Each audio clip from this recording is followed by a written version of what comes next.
Good afternoon. I'm Michelle Henry. On behalf of the Institute of Cultural Foreign Affairs and the Federal Foreign Office of Germany, I would like to extend a very warm welcome to our honored guests from the cultural, academic, artistic, and political sectors, many of whom have come a great distance to be here today as we take part of this momentous occasion, the inaugural Martin Roth Symposium. And of course, I would also like to welcome you, our audience. Without your presence and hopefully participation, this event would not be possible. A little bit about myself. I'm a presenter and news anchor for Deutsche Welle, the German international broadcaster, and I am pleased to have been asked to moderate this event. Over the next 2 days, we will delve into the main theme of the symposium: what can culture do? But first, let's consider what is culture. I'm sure that if I asked everyone in this room to define what culture meant to them, we would end up with dozens of different meanings. So naturally, as an American, I defer to the Oxford English Dictionary. According to the OED, it means the arts and other manifestations of human intellectual achievement regarded collectively. It also defines it as the ideas, customs, and social behavior of a particular people or society. But I prefer to look at where the word comes from. Culture is derived from the Latin word colere, which means to tend to the earth and grow, to nurture and cultivate, essentially to foster growth. This latter definition ties in exactly with the hopes and legacy with one of the most innovative museum directors and cultural policy makers, Martin Roth. He wanted us to be aware and find ways to realize not only the importance of culture, but all of the potential culture holds for the advancement of society. To put it plainly, what it can do for us. And here, with the help of our exciting lineup of speakers, we will undertake to find out. Can culture bring us together? Can it tear us apart? How does culture shape our societies? How does it help us to inform us of others and their experiences? The traditional role of museums is to gather objects of cultural, religious, and historical importance, safeguard them, research them, and then present them to the public for their education and enjoyment. But Martin Roth understood that museums have the potential and the responsibility to do so much more. That through culture, we could ensure the viability of our societies, of our futures. We will discuss and debate and perhaps even argue about all of this in the time that we have together. It is with great excitement that we open the symposium with welcoming remarks from 5 people who have each played a pivotal role in bringing this event to fruition, including, and please, as I call your name, if you could please take a seat on the stage, Michelle Montefiore, Minister of State of International Cultural Policy at the Federal Foreign Office, which has generously provided funding.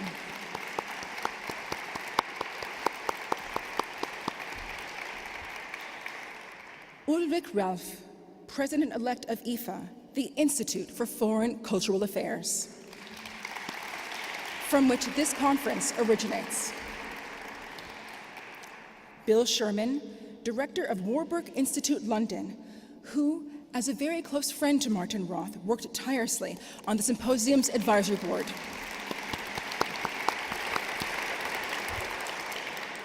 Dimitri Hegemann, Director of this stunning building that we're in today, Kraftwerk Berlin, who will join us by video.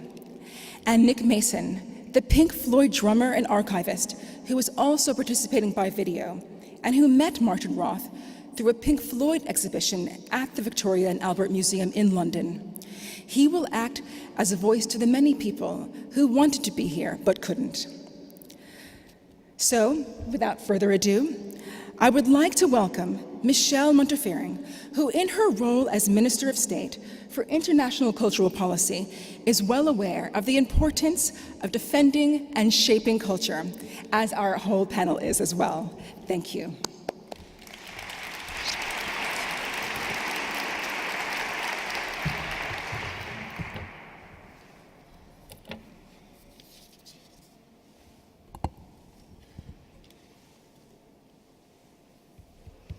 Ms. Harriet Roth, Professor Ulrich Rauf, Ms.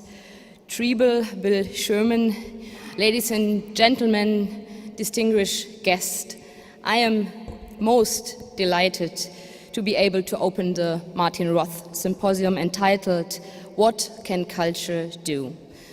together with you today. Foreign Minister Heiko Maas would very much have liked to have joined us too. Permit me to extend his warmest regards to you as well. With this extraordinary architecture, Kraftwerk Berlin offers us a setting that is difficult to top. It also suits Martin Roth's hands-on and sometimes unconventional character.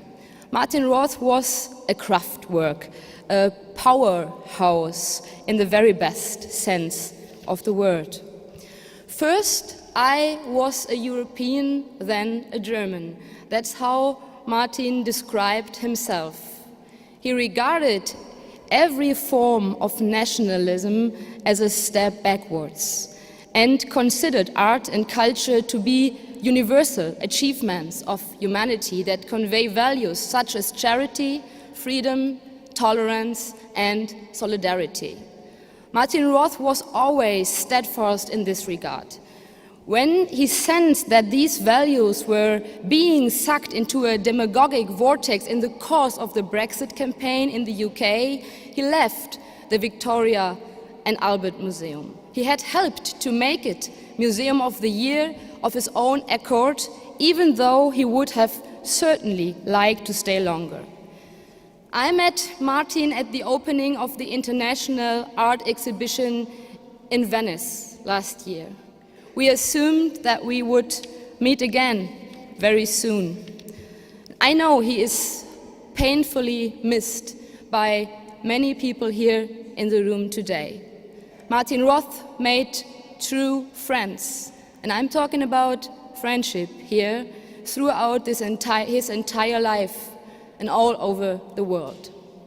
Despite the fact that he was already suffering from a serious illness, he never ceased to captivate his audience with charismatic personality. In Venice, Martin Roth curated Azerbaijan's exhibition. Critics argued that this ran counter to the democratic and liberal values for which he stood. However, Martin Roth saw an opportunity to change something with this cooperative partnership. He believed in the power of reason and enlightenment, which makes such changes possible. What can culture do was a question of immense political value for him. He didn't allow himself to be deterred on his path. He took note of criticism, but that was all. Martin Roth didn't want a big outpouring of grief and mourning. What he actually wanted was an event attended by an international audience at which many of his issues are discussed. How can access to culture be improved? How can museums become places of social discourse? What's the special innate power of culture? How can we overcome nationalist thinking in cultural policy? These are just some of the questions that Martin addressed and which we, as well, are focusing on within the framework of the Federal Foreign Office's cultural relations and education policy. Many of these questions will play a role over the coming 2 days of this event, and I hope that we will take away a great deal of food for thought for the strategic planning of our work. I'm sure Martin Roth would have loved to enter into discussions with you. Perhaps he is listening to us now. His thoughts will be a great inspiration to us in any case. Martin Roth's legacy to all of us is a mission, or rather an obligation to ourselves, our children, our society, and democracy. Throughout his life, he was committed to the values of our democracy, to the power of arguments and enlightenment. And he called for art and culture to commit to our society, to our democracy. After all, he reasoned this responsibility cannot be left to politicians alone. Democracy depends on criticism, and this criticism is practiced in art and science precisely because artists have a different way of looking at the world. For this, we need platforms for art and culture that gives access to art, culture, and education. And these platforms are increasingly under threat. It is with this in mind that the Federal Foreign Office is planning a new initiative to protect endangered artists. Following the example of the Philipp Schwarz initiative, which gives displaced and persecuted academics the opportunity to live and work in Germany, we want to develop a program for endangered intellectuals, artists, and opinion leaders, together with IFA, the Institut for Auslandsbeziehungen, and the Goethe-Institut. The aim is to allow them to work in a safe environment, once again, either temporarily in Germany or in the home region. We are currently seeking support for such an initiative in the German Bundestag, and I would be grateful to you if you would lend your support to us and the members of the German Bundestag. After all, this sends the right signal at a time in which platforms for thought, ideas, art and culture, as well as cultural exchange and working together for a better future are shrinking everywhere. This is also the right signal in the face of developments, also in Europe, of national isolation and populism. Inspired by Martin Roth, the objective is to stand firm and clearly articulate what matters to us and which values are important to us, and that we are prepared to defend them. In one of his last interviews on his book Widerrede, he said the following: "Where was the great commotion in the autumn of 2015 when imitation gallows were held up for Angela Merkel and Sigmar Gabriel at the Pegida demonstration in Dresden? This silence is killing me." I am therefore all the more delighted that so many people, many of his companions and friends, have to come to Berlin to hold discussions with each other, precisely in order not to remain silent or accept things that are unacceptable, things that should upset us all. I would like to take this opportunity to thank the entire staff at the IFA, whose president Martin Roth was, unfortunately, only for a short time, preparing this event. Above all, I wish to thank Dr. Triebel, who organized this event with the Federal Foreign Office. The result is exceptional and deserves a great deal of applause. I wish you also a successful event with thought-provoking discussions, and I think this was what Martin Roth always had in mind. Thank you very much for being here discussing with us today and the next days. Thank you.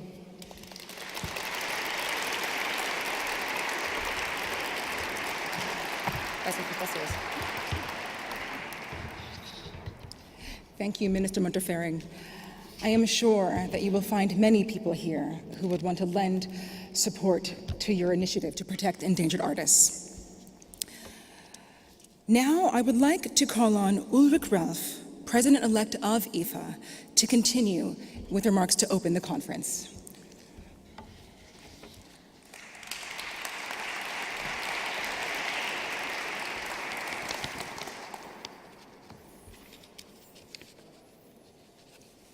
Thank you, Michelle.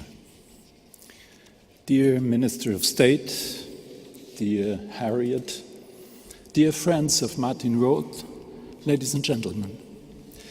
Less than a full year has passed since Martin Roth's death, and the question that inspired this conference already seems more urgent than ever.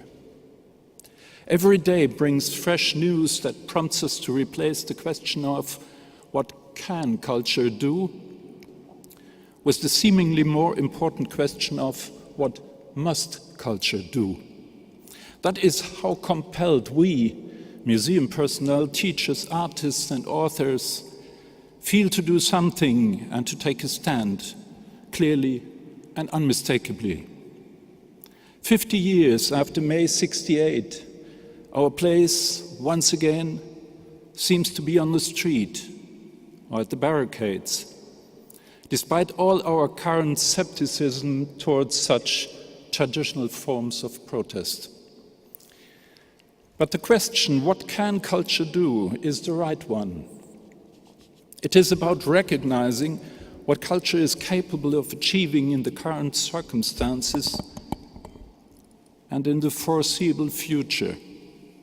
Yet we are aware just how much the foreseeable has shrunk. We are under surprising and overwhelming political conditions that most of us have never seen before. Only in great historic moments of crisis may a similar tension have been felt. But what appears to us today as state of emergency could prove to be tomorrow's norm. That is why Martin Roth was such a pioneering museum director, because he had a fine sense of the dangers that today threaten education in its broadest sense, not just arts education. And by threatening education, they threaten the basis of democracy. We go through a crisis of representation that has no precedent. All players in the public sphere, political or cultural, are concerned with it. None of the traditional institutions in this sphere, from diplomacy to the media and to the institutions of science and education, is left untouched. Politicians cease to talk to their colleagues in parties and the parliament and address their followers on media we mistook for adolescent toys. News is no longer filtered and quality controlled by critical media and publishing houses. The eroding notion of truth sets science and the humanities alike under universal suspicion. Defenders of education fight a hopeless struggle against digital supremacy. Institutions and individuals acting in the realm of culture are deeply affected by this situation. Instead of ignoring it, we have to reflect it. We were used to fight for attention and public funding. We continue to do so. But something is new on our agenda. We have to get clear about our mission. Enlightenment, cultural knowledge, a sense of critique, of course. Cultural memory and sensibility, no question. Cultural identity, national values, competition of narratives. It's here where things get twisted and the winds of change are felt. But here exactly lies the focus of our questions. What can culture do? What are its political implications and its social efficiency? To what degree is culture capable to confer the messages of liberal democracy and an ethics of understanding? Culture is not a canonical set of works and values. It is born and reborn in art. Art follows its own rules, which will never be identical with those of the market economy or with strategies of cultural hegemony. Art has a force of subversion that has taken on with yesterday's forces of surprise and overpowering. It will take on also with those of today and tomorrow. This was also Martin's conviction, who sensed these dangers coming when they were still below the horizon. He did not give ground to them. He attributed new tasks to the museum, and, more important, he believed in the museum's capability to fulfill them. Ladies and gentlemen, it is an honor to welcome you to this conference. Its reason is sad, but Martin, I'm sure, would have been delighted to see us meeting and discussing questions he has been asking with all his passion. He would have looked forward to your talks and comments. Let me thank you for being here and for having overcome long distances and overcharged agendas. My special thanks goes to Harriet and our friends on the advisory board, the staff of the German Foreign Ministry, and my future colleagues of the Institute for Foreign Relations. Welcome to all our Berlin guests and, last not least, to my former colleagues of the press. Thank you.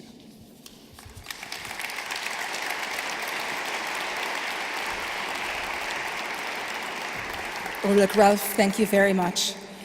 And while I do like the theme of the conference, what can culture do? I really, really like your new version, what culture must do. I think that is really food for thought.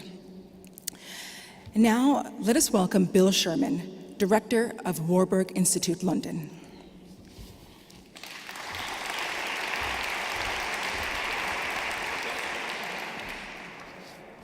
Thank you very much. Let me first say amen to all of the previous statements and maybe offer some slightly more personal welcoming words. I'm Bill Sherman. I served as Martin Roth's head of research and then director of collections during his years at the Victoria and Albert Museum. I'm now director of the Warburg Institute, founded here in Germany by the pioneering art historian A.B. Warburg, and based in London since 1933 as an international center for studying the migration of images and ideas across time and space. Just this week, I'm happy to say, we received confirmation of a very generous grant from the German Federal Ministry of Education and Research in a project that you will hear about this afternoon, and it will help the Warburg, I promise, to remain a beacon of Anglo-German cooperation, whatever happens with Brexit. Now, it's a rare privilege to share the podium with so many leading figures from the cultural and political worlds. And it's a great pleasure to add my words of welcome to this extraordinary symposium, which promises to be not just a fitting tribute to the work of Martin Roth, but a much-needed reflection on the role of culture in addressing the many pressing issues, including Brexit, that confront us today. Now, when I spoke alongside Ulrich Rauff at Martin's funeral last summer, a little under a year ago, I recollected how much of our time together seemed to be spent around tables. The table in Martin's office, covered with piles of books, and never less than 2 mobile phones, sometimes more. The tables in the V&A's boardroom or director's meeting room, where we had the endless meetings that Martin always seemed to hate. The tables in cafes and restaurants where Martin always mixed with exemplary flair, business and pleasure. But being here today reminds me that Martin may have been happiest when in a big room filled with people coming from different backgrounds and holding different opinions, many of whom, like him, had made difficult journeys, sometimes impossible journeys, to join the conversation. So on behalf of our colleagues at the V&A and on behalf of my fellow members in the advisory group who put this program together, let me again thank everyone who's made tremendous efforts to join us for this 2-day symposium on the key questions raised by the legacy of Martin Roth. I have to single out Andreas Gergen, who at the Federal Foreign Ministry provided much help of every kind and much heartfelt assistance. So particular thanks to Andreas. There were inevitably, as we've already heard, many people who were not able to join us who sent their regrets And I'd like to share just one message that we received from one of the many people frustrated by the need to be somewhere else. A few weeks ago, the V&A announced that the architects Diller, Scofidio, and Renfro had won the competition to build the V&A's new open access collection center on the site of the 2012 Olympics in East London. Liz Diller had very much wanted to be here today, personally, to reflect on this project, which promised to deliver so much of what Martin wanted, not just from the V&A, but from the Museum of the Future. She said, "This unsentimental, idea-driven approach to remembering Martin, I think, is beautiful. My time with him was intermittent and intense, and I'm so grateful that our paths kept crossing, without which there would have been no groundwork for our new partnership with the V&A. I would love," she says, "to honor that past with others touched by his intellect. It looks like a great lineup." And I couldn't agree more. We are honored by, and I think even a little in awe of, the group of people who have agreed to come and speak. So thank you again to everyone who's here in person, and also to everyone who's here in spirit. And I look forward to a stimulating and productive symposium. Thank you.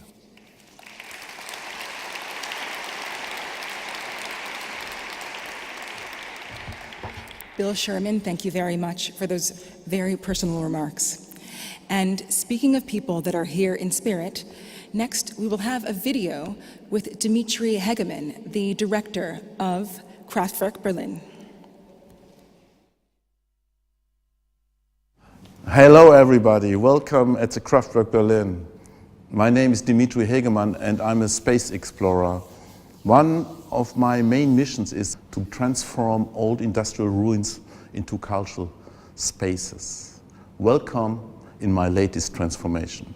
I'm very happy that we can host this special event for Martin Roth. What Martin and me have in common was that we both are kids from the 50s, you know. We were happy and lucky to grow up in a peaceful Europe, but I must say our fascination also was spaces, the unfinished rooms of industrial buildings. And these rooms were very important after the fall of the wall, where a movement started, a biggest peace movement, I think, the techno revolution here in town. It became a big culture, a youth movement, as I said, and I see today that this thing has changed Berlin, you know. We need more of that. You know. The building, the Kraftwerk, is a big space. It needs big ideas, and it will produce big ideas, you know. Think big.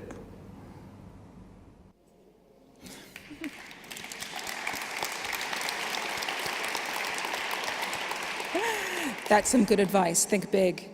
And next, another video, this time of Nick Mason, the Pink Floyd drummer.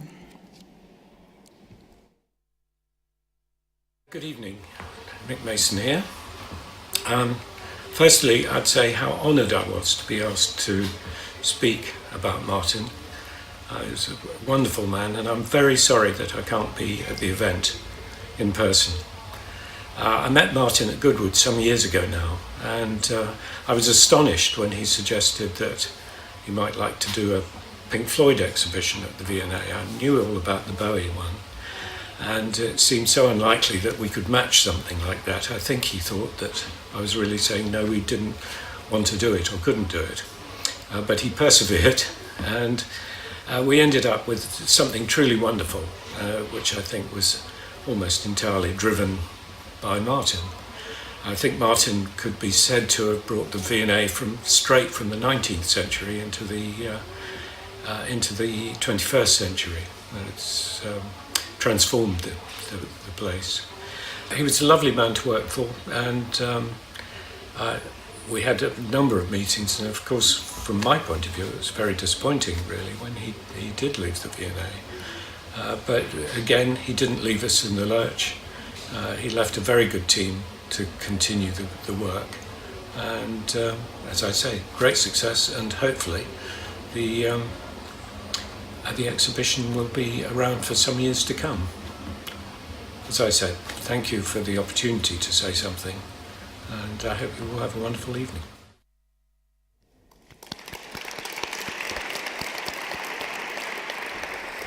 So I would like to thank our welcoming speakers.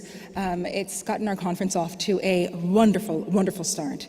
And we so appreciate you being here and sharing your words and your thoughts and your time. And also, we have to say goodbye to Minister Montefiore. Unfortunately, she has to depart. But thank you for taking the time out of your busy schedule to join us.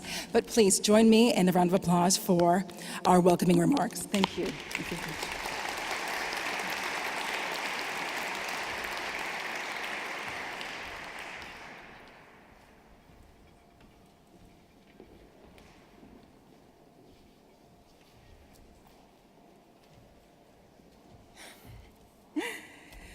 Coming up next are individuals who were all inspired by Martin Roth and his ideas. They will share their thoughts on sparking the agenda, unfinished tasks in the cultural realm, and delve into how we can mobilize culture as a valuable, fundable, and empowering resource within artistic, policy, and development discourses. I would now like to call to the stage Paolo Boratta, President of the Venice Biennale,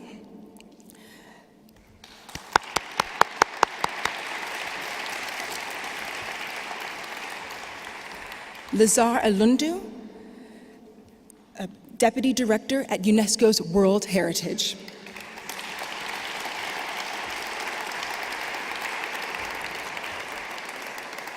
Koyo Kuo, the founding artistic director of Raw Material Company in Dakar,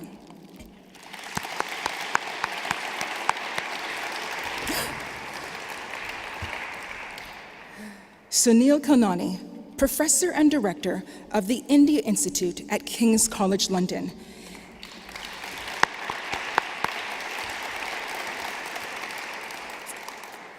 and last but very much not least, Mikhail Shvidkoy, Special Envoy of the President of the Russian Federation for International Cultural Cooperation.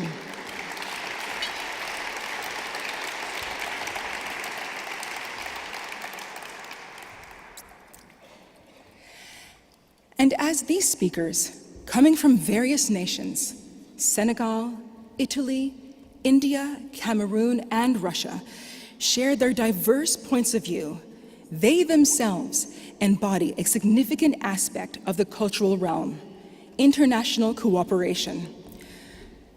First, I would like to introduce Paolo Boratta, president of what is considered the world's preeminent stage for various mediums, from contemporary art and architecture to cinema and dance, the Venice Biennale.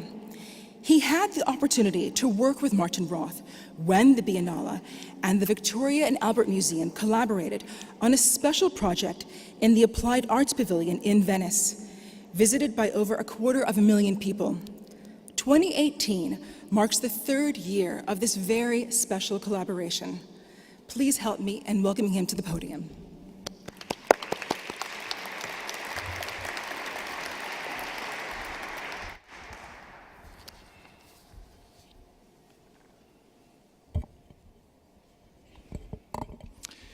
Well, I met Martin rather late in my life. It was immediately friendship. It became rather suddenly trust, and that led us to organize a joint venture between the Biennale and the V&A dedicated to applied arts. And in every Biennale there will be a pavilion dedicated to this research. And I'm really pleased to be here and to dedicate to Martin these few words and these thoughts. We talk much about the need of culture. Why we need more culture? Because we are increasingly called upon to offer individual evaluations and to determine decisions on complex issues through our singular support. In recent years, there has been widespread skepticism and disenchantment as regards the mechanisms to which we accept to delegate basic choices, to the working of markets, to competition, to the European integration, to political and trade union representatives, to institutions and so on. And the disenchantment may be partly justified. Scientific and technological progress too require greater individual responsibility, discernment, and the ability to understand complexities. The advances of information technology make us both more powerful and more fragile. It seems clear that more information does not mean more knowledge, and we are not always sure whether technological progress in the field of communication makes us freer or more prone to external conditioning. We all need to learn how to live in complexity, and therefore we need more culture also to avert the increased danger of political and economic exploitation of all those uncertainties and of the disenchantment that may follow.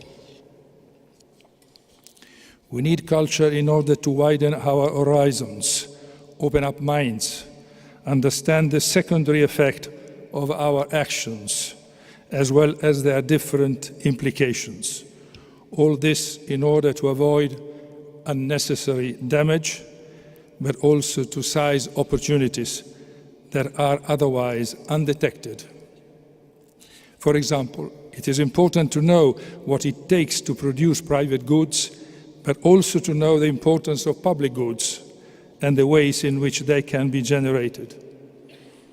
We need to look to the future, and that the future be well represented when we make choices. Now we need more culture also to urgently restore trust in political representation and delegated sovereignty, which are indispensable conquests against the negative utopia of superficial, populist hypersimplifications. But what do we mean by culture when we refer it to a nation or to a political community? If we leave aside for a moment the contemplative life of each individual, we must immediately clarify that culture manifests itself through the actions that we plan and accomplish, and reveals itself in the quality of these actions. Culture is in the action. Culture is vita activa. The important role we assign to memory is shared by the majority, but memory too is a present action with which we choose from the past what can be useful for today and tomorrow. What we consider useful for our knowledge, for our thinking. And the past belongs to everyone, no matter how different our traditions and habits are. However impalpable and virtual its components are, culture manifests itself in concrete acts. The culture of a community has a premise that the subjects that are part of it are well equipped to evaluate, consider, assimilate what's happening around them in order to translate it into thoughts, opinions, conclusions, and projects. Culture is necessary to face the complexity of the human condition and to complex choices we must make, as we are often presented with dilemmas and contradictory solutions. And in the present time, we need a veritable cultural rearmament, because indeed the modernization of our societies must continue. What do we mean by modernization? From the moment we stopped being subjects or servants, we have all been bearers of individualism, which must have a way of expressing itself, but at the same time be tempered by a growing recognition of rights and principles of justice. And along these lines, the system made up of the sum of our individual personalities and our institutions must be robust, especially in the face of phenomena such as globalization and mass migration, for instance, which introduce fundamental changes in the traditional social configurations. Hence, we emphasize the importance of civil society actors and subjects, individuals, groups, associations, and institutions of various kinds, of their vitality, of their ability to express energies within the framework outlined above, through vital endorsements and an equally vital critical spirit. We expect to benefit from their reflections, their learning, their transmission of knowledge, the ability for in-depth analysis. As it has aptly been said, neither money nor consensus are the currency of culture, but trust. Trust which alone allows dialogue and exchange. And to obtain trust, culture requires autonomy and courage.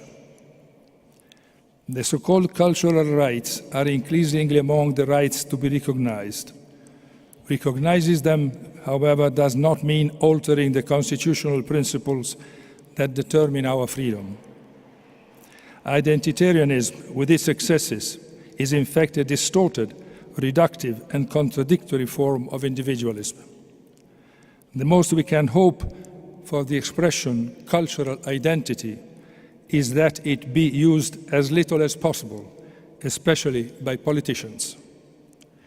While it is legitimate to identify some elements that distinguish us and to demand that cultural rights be recognized, the obsession with identity is dangerous. It is a reductio ad minima of ourselves and tend to become an instrumentum regni for some who may take advantage of it. In fact, the obsession with identity contrasts precisely with culture, which, if anything, accepts so-called identity elements as point of departure, to be vivified and not to be just contemplated and frozen. If our ancestors have left a great legacy for us, they haven't given us exclusive rights to its use, but rather the task of disseminating knowledge of it. Identitarianism and nationalism are like a double-edged sword. In conditions of slavery, they may serve to concentrate the will towards the fight for liberation. In ordinary conditions, they can become instruments of repression. Beware then of false emergencies and profiteers of false emergencies. Emphasis is the enemy of culture. Beware of artificial emergencies that arise precisely from the lack of culture and the absence of idea and projects. We proclaim often the need of a better mutual understanding, but to know each other is to act together, to identify common goals and to work together for a future. Cultural dialogue is not so much in the contemplation of what we were, but in deciding our course of action. In Europe, many historical political movements have become entangled on identity politics in order to thwart extremist identitarian movements at political elections. But if Europe wants to promote integration and talk about its own identity, it must not indulge in fairs or rituals about the past, but foster projects in which to involve everyone, us and the newcomers. Europe herself has been recognized as a great project for the future of the individual countries. Together with it, all our other treaties or international institutions have been agreed upon because of the recognition of the medium-term advantages each covenant can derive from a reduction in obstacles and the marginal transfer of sovereignty.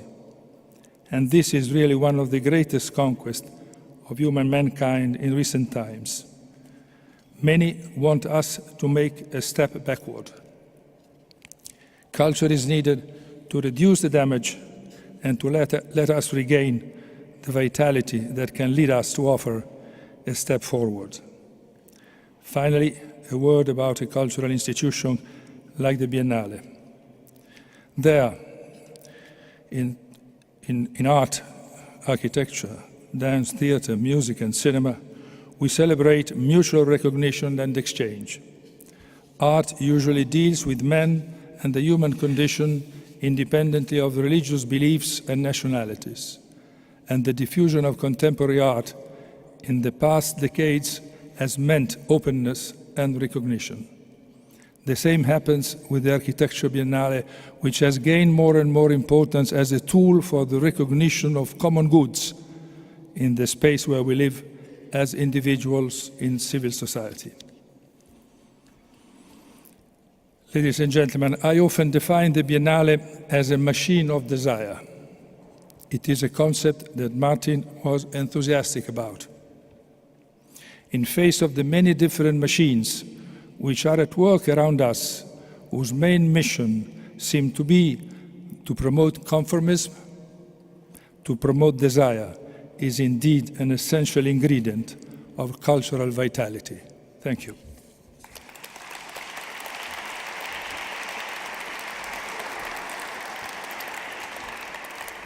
Thank you very much, Paolo Barata.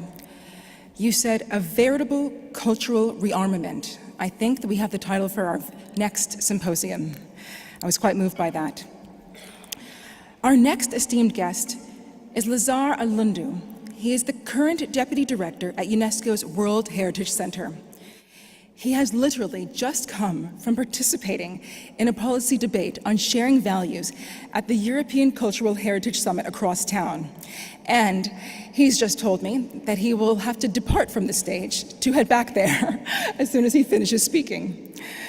So I hope you've had a chance to catch your breath and share with us your views on how best to use cultural heritage as a strategic resource for the future of Europe. Thank you for coming.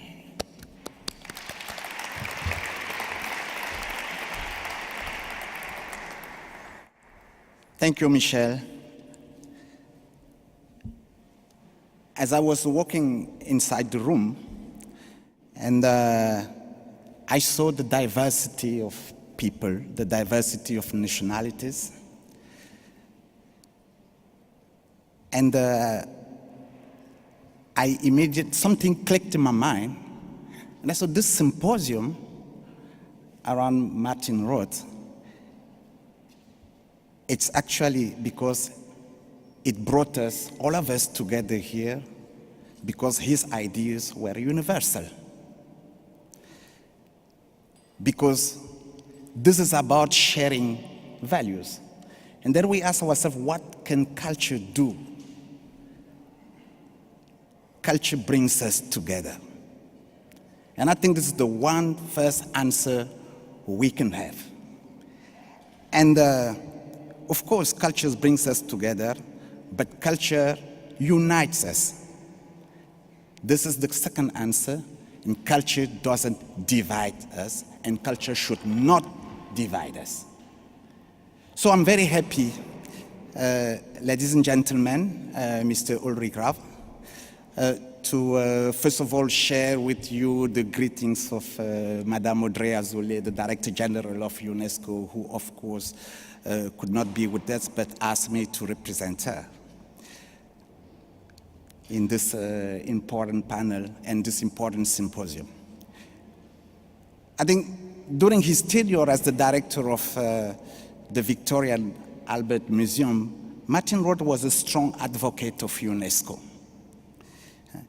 He chaired a UNESCO event at the Chatham House in London, where he highlighted the importance of culture as a tool for peace building and reconciliation. I'm going to come back to this later. I also remember that in 2016, he moderated UNESCO event at the World Economic Forum in Davos,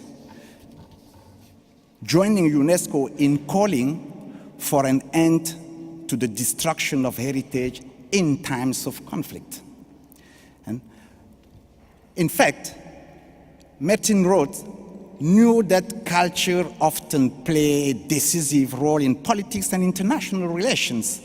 And I'm sure if he was here, he will not be surprised to see that for the first time in the UN resolution, there was a resolution taken in 2016 on the protection of cultural heritage in times of conflict as an important part of protecting and promoting peace.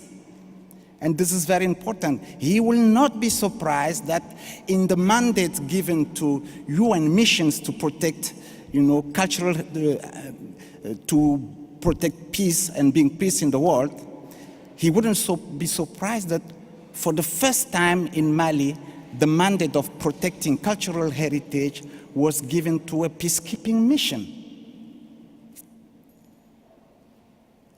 Reminding us of our common humanity,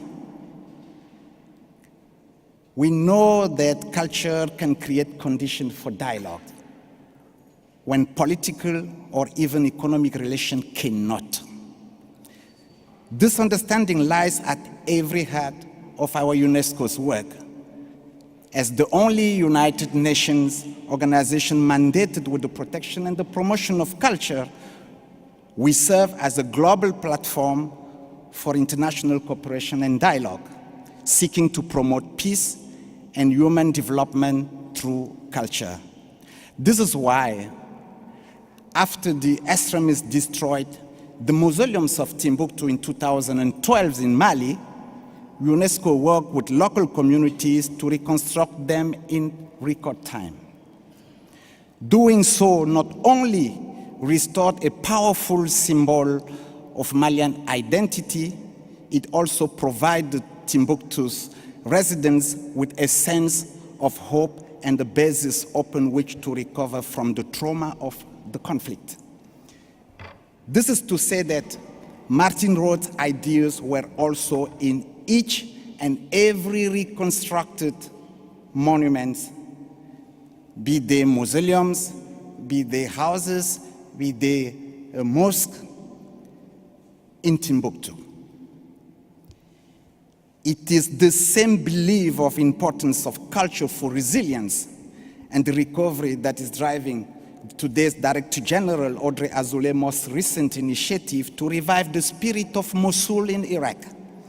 Thanks to the generous support of some of the countries like the United Arab Emirates, we were able to mobilize 50 million to reconstruct and revitalize the city's cultural landmarks and institutions, including the emblematic Al-Nouri Mosque and the Al-Adba Minaret. The aim is to restore the Mosul's place as a symbol of Iraq's pluralistic identity, which will be crucial to building and maintaining peace there. Ladies and gentlemen, Martin Roth also played a crucial role in challenging our expectations of what a museum is and what it can do. During his time as director of the Victoria Albert Museum, he made an already renowned institution more transparent, more open to the world, and more willing to engage in the great social and political question of our time. Addressing the changing role of museums was the driving force behind the UNESCO 2015 recommendation concerning the protection and promotion of museums and collections, their diversity and their role in the society, to which ICOM, the International Council of Museums, contributed, and I'm happy to know that the president of ICOM is in the room. UNESCO is hosting an event organized by the Victoria and Albert Museum and the permanent delegation of the United Kingdom on the REACT initiative, which aims to offer a blueprint for museums and heritage institutions on the use of digital roads. In sum, UNESCO's work shows that culture can transform societies, especially those recovering from conflict, and culture can also foster long-term reconciliations. It can also transform our relationships with each other, creating common ground where there was none before. UNESCO believes that we are only just beginning to tap into the potential of culture, and we look forward to working with many of you to show that the world can do it. Yes, let's do it with culture. Thank you very much.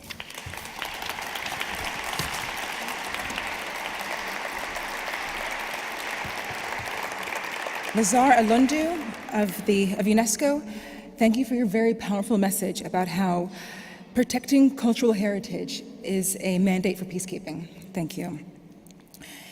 We are honored to welcome now Koyo Kuo, the founding artistic director of Raw Material Company in Dakar. She has said that she believes in engaging with strong artists who produce work that have a relevance to society, history, and politics. Surely by doing this, we can begin to realize what culture can and should accomplish. Please join me in welcoming her to the podium.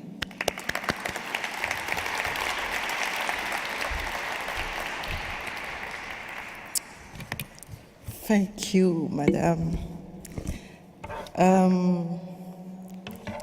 I never met Martin Roth personally. I didn't have that pleasure. But of course, I was aware of his work and of his outstanding reputation and also of his nonconformism and the capacity of thinking out of the box. And it's a great pleasure for me to be here. I'd like to thank, of course, the entire IFA conveners team who suggested that I speak to this subject. And of course, I'd particularly like to thank Andreas Gergen, who is convinced that the work that I do in Senegal is very close to the ideals that Martin Roth had dearly. Ladies and gentlemen, what can culture do? I think it is always an auspicious question that never loses its relevance at any given time. Even though many of us in this room are likely to believe that we live in currently very difficult times, I believe that every generation can claim the same for its time, and the world has never been really great. The truth is that everything is better today than yesterday. However, today we are not sure anymore if things will really be better tomorrow. The work in the backdrop that you see is generally referred to as the obelisk, while its proper title is Das Fremdlinge- und Flüchtlinge-Monument. In other words, Monument for Foreigners and Refugees. The sculpture is by Nigerian artist and writer Oluwagbibe. It was produced in the context of Documenta 14 that was staged last year in Athens and Kassel. It will serve as the visual background for my short presentation and input. It stands here as a memorial that it is. I am also showing it as a stand-in for the current debate that the work is generating in German society, and which for me pretty much shows how culture can at times perform. In an era of incessant exposure to news feeds, unstoppable flow of visuality, political and religious turmoil, and increasingly invisible yet insidious and effective colonization by technology and artificial appropriation, we as humans are grossly assuming the conditions of a constant sounding board. I would like to put forth some ideas that concern me as a Black African female thinking body of the 21st century.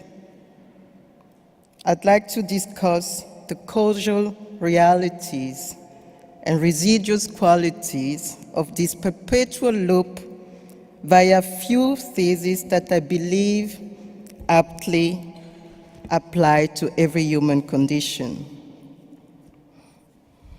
How do we draw our way ahead within a space that seems to be doomed for so many and prosperous for only a few? How do we compose our common future when narratives are formed through algorithms and biology is fictionalized and obliterated?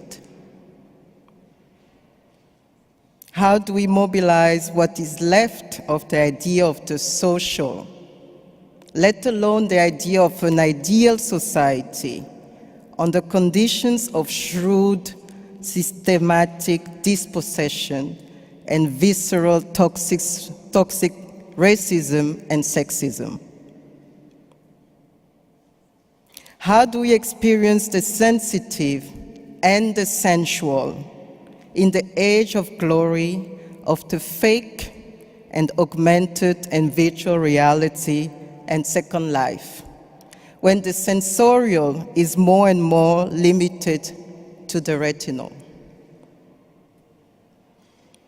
How do we produce critical material when material culture is constantly exposed to human greed and destruction, and biodiversity has reached its utmost threshold of precarity? These are a set of questions that culture can help us answer.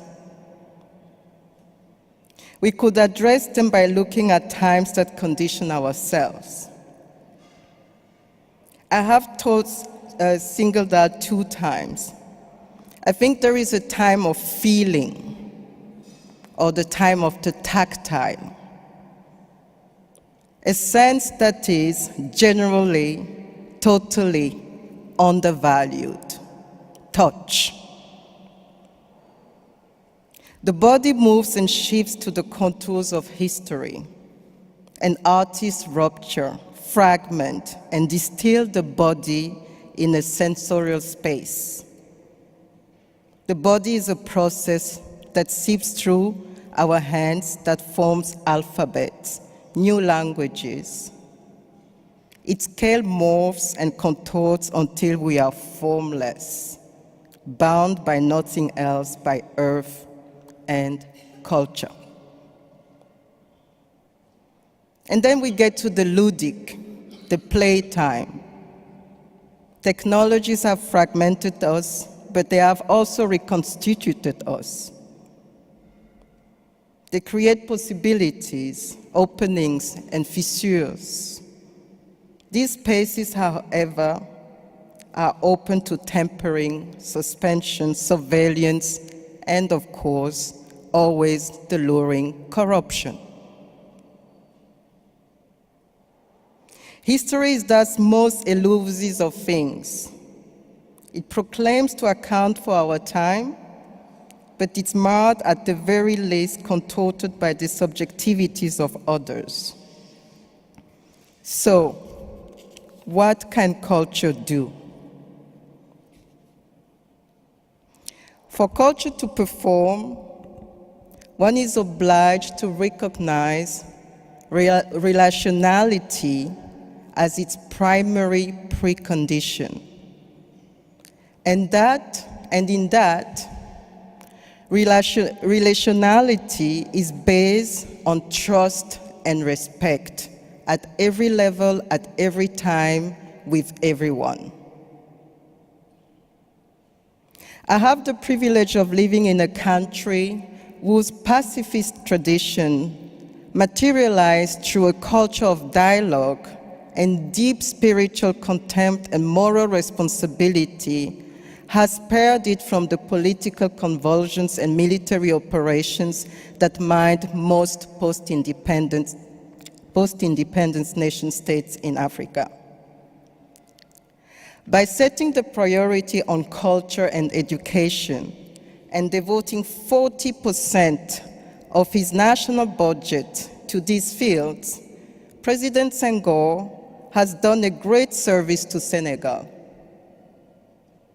It builds its reputation as a cultured country. It greatly contributed to forging a sense of self of many Senegalese and Africans at large. That is the power of culture. I strongly believe that one of the principal tenets of social theory is to study the relationships between people and institutions, and the strategies and tactics to elaborate the discursive frameworks of social analysis. Changing the world, whether locally or globally, is the common aspiration of all forms of political and cultural action. The turn of the 21st century in Africa resembles, in mood and determination, the period of the early years of independence from colonial rule, though without any recognizable or at least acceptable leading thinkers or political protagonists.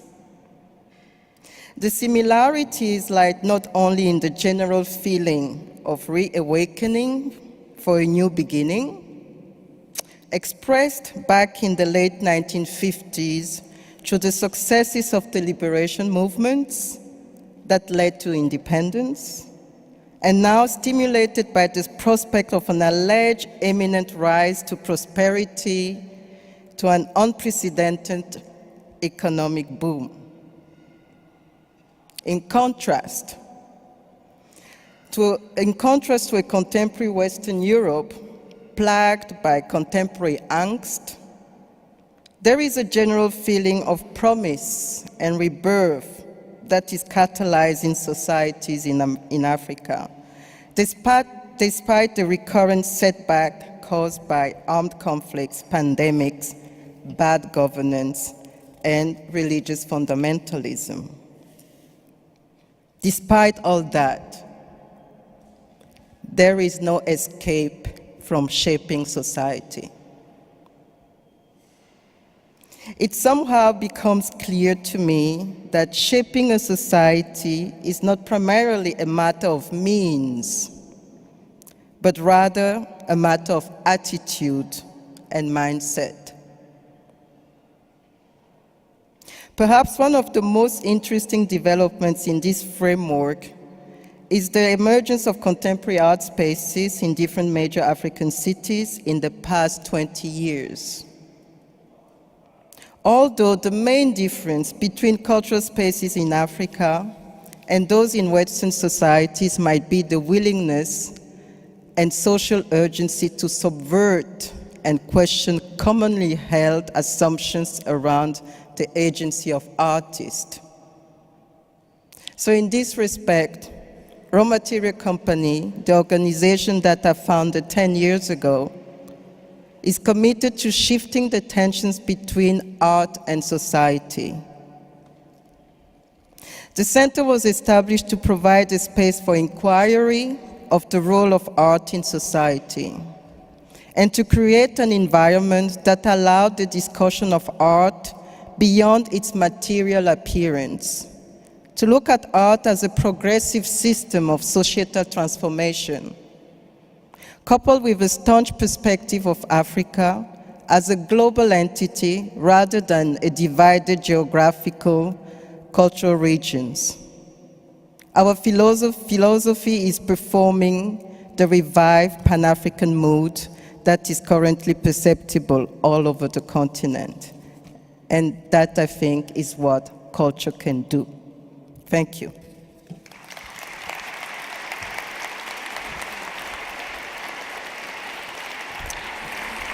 Thank you. Koyo Kuo. Early on in your remarks, you said that things are better than they were yesterday, but we're uncertain if they'll be better in the future. And I think that that is something that we should keep in mind as we go forward in these next 2 days during the symposium. Our next esteemed guest is Mikhail Shvidkoy, Special Envoy of the President of the Russian Federation for International Cultural Cooperation. He believes that cultural cooperation does not depend on current politics.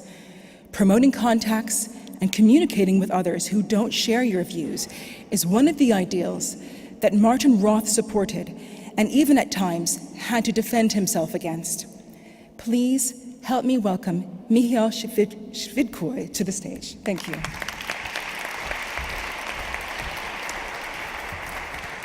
Thank you very much, Honorable Mr. Gergen, distinguished ladies and gentlemen, dear friends. I will be absolutely non-polite because my plane next 5:30. In this case, I give my speech to the organizer. And I will follow the German tradition. The speech must be short, the words must be long. And I think this not be bad for you. Martin was a friend of us. Martin was more than Martin for all of us. And when I had an invitation from Moscow State University, be chairman of the Faculty of Creative Culture Management, I said, okay, I agree, but if we invite Martin as a visiting professor, and he worked with my students, and you know, he was the best professor in my stuff, much better than I. He was absolutely admire cleverness, you know. He gives them much more than museum manager. He gives them more as personality, as person who understands what this means culture in the world. He understands this culture, more than economy, more than politics, because without culture we not exist. That's absolutely understandable, because if we talk about contemporary democracy, we know this means contemporary democracy without culture. In Germany, this know very well. And in Russia, this know very well. Without cultures, not economy, not democracy, not real human life. And Martin understands this. This felt very, very strong. For him, this will be the culture was the more than life, you know, or the equal than life. At the same time, I make one quotation from him. He said, he would talk about the peace. For me, Europe is simply synonymous with peace. Hope for a peaceful future based on sharing, solidarity and tolerance. For him, Europe was a synonymous of culture. But not just Europe. Our colleagues from Africa and explained this. He feeling the multicultural valuable of the world very strong. Much better than somebody else. He was a man of the world, of course, a huge world. He was a man he was a peaceful, he was a pacifist, but who understand what this means fighting. He was, as each visionary, as each missionary, he understand he much fighting against the stupid people, against not educational people, against the stupid politician, even against the stupid colleagues. And he created museum as a great center of the new human knowledge. This was very important for us. In this whole, our colleagues from Russia, Silvira Trigulova, some others, and they agree with me. He transformed understanding about what this means museum. Museum not just collection. Museum as an institute of real active social life. And for him this was very important.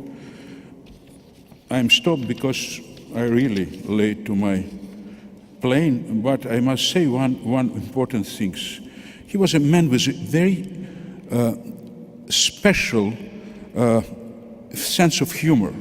And when he was chosen for the post among many candidates, if required to then British Prime Minister David Cameron's decision to approve.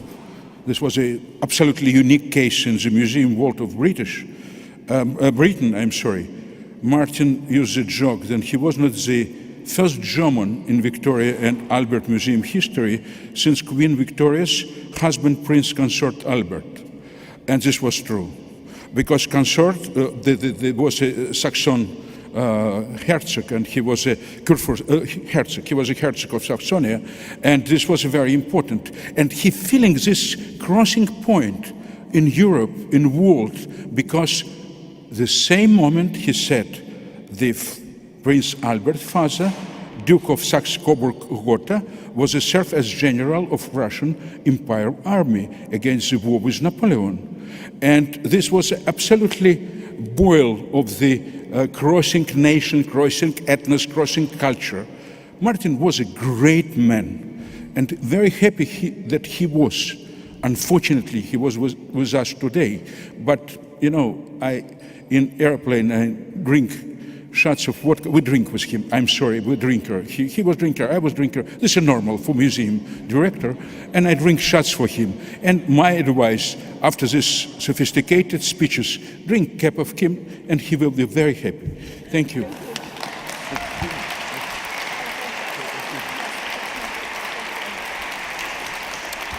I would like to apologize for running late. I'm sorry.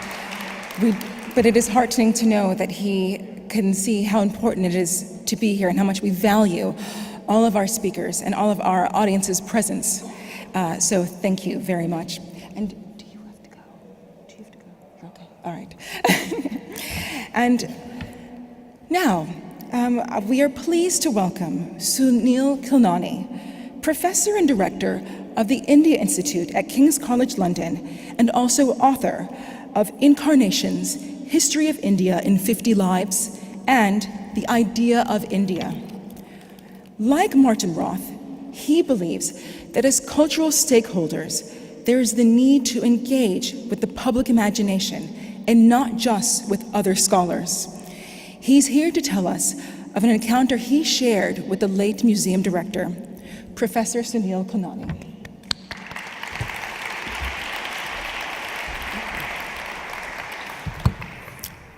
I love the idea that this wonderful space was once a temple of techno. It seems just the right kind of place to be discussing Martin's ideas. Thank you very much to the invitation to be able to speak here today and share some thoughts. The uncanny quality of Martin's capacity for listening occasionally brought to my mind a saying in the American South that everyone brings something to the party. Martin was profoundly democratic in his ideas, of course, but he was also, I felt, democratic in his daily human relations.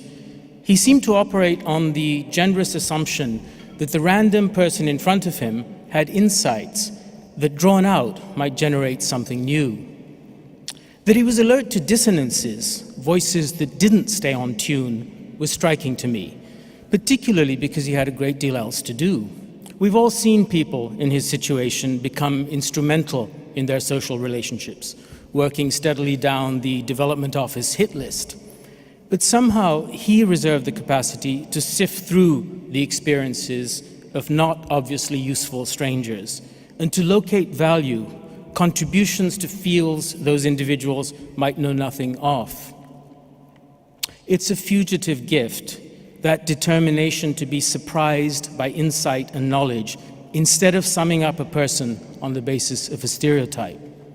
And it's a more vital gift today than when he left us.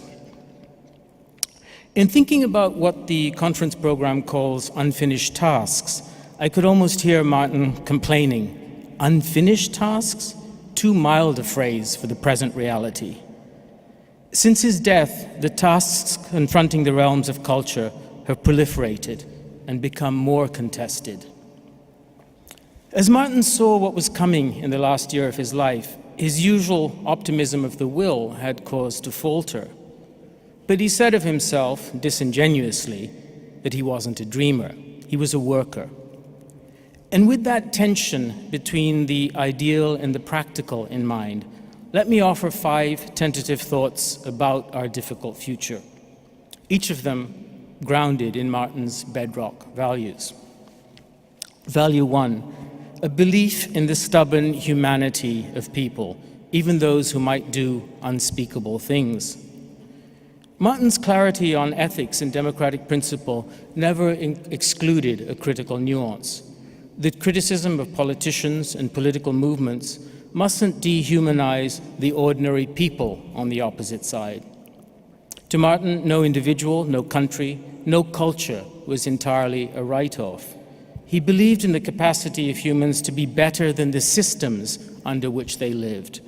And a lesson I hope he leaves with all of us is the imperative to engage humanely, even with that which we find distasteful. Second, I take from Martin the necessity of reimagining communication. He died just as fake news was becoming a central term of public life. But he already understood that in the future, expertise poorly and unimaginatively communicated would be worthless coin. The work ahead now is to communicate, and not tribe to tribe, coterie to coterie, but across professional boundaries and institutional silos. And that will require some shelving of status pride. Curators and museums come with big egos, Martin noted. Too big when the future is about sharing information, not just across the art and cultural worlds, but across the worlds of trade, foreign offices, NGOs, and the military too. Looking forward, I would suggest that if ever there was a moment for further ego deflation and deepened cooperation, which will depend on a willingness to speak in order to be understood, not to display one's mastery of lingua arcana, if ever there was such a time, it is now. Third, connected. I take from Martin and I share with him the necessity of deeper, more equal, more nuanced collaboration across cultures, not as a trend of the moment, but as the future of how knowledge will be produced. I don't need to tell you that Martin respected expertise and scholarship. He personally cherished rigor, but he was intent too to bring outsiders into the conversation, to create collaborative intellectual adventures. When he and I met just over a decade ago, he invited me to see what he was doing in Dresden. And then we drove, or hurtled really because he was driving, back to Berlin, speaking non-stop about what museums were for and how we saw the world. Before long, with Joachim Nettelbeck, the legendary secretary of the Wissenschaftskolleg, we hatched a plan to gather from India and Europe a group of art historians and scholars of art, museum practitioners and critics, to discover what their preoccupations were, to what extent they might be shared or diverge. This experiment was one strand in a larger network with the ungainly name of the Indian-European Advanced Research Network, which met in Berlin, Calcutta, Delhi, and London over the next few years. Martin recognized that cultural institutions of the West needed the non-West simply to survive into the 21st century. His was not a mission of benevolent rescue. There was a clear financial imperative. But even as he went in clear-eyed, the first few rounds of our collaboration were a bit of a dud. The European art historians, scholars, and museum professionals operated with settled definitions of their field, what art is, what a museum is, and what the relationship between the two is. Their presentations embodied meticulous scholarship, spoke to marvelous conservation projects, but little dialogue was provoked by their set pieces. Their Indian counterparts' concerns about teaching, about doing research, about building cultural institutions were different and more raw. In India, the very definition of their field, art, was blurry. Did art have any stable identity in relation to religion, to folk practices, to politics, in a society where all these elements were vividly alive? And where was art, whatever it might be, best collected and displayed? The institution of the museum was itself problematic in India, a colonial legacy inherited by a nationalist state? Should these established, ill-run institutions be the focus of attention? Or the new private collections of India's narcissistic rich? Is that where art was at? Or what about the citizen museums that were coming up all over India?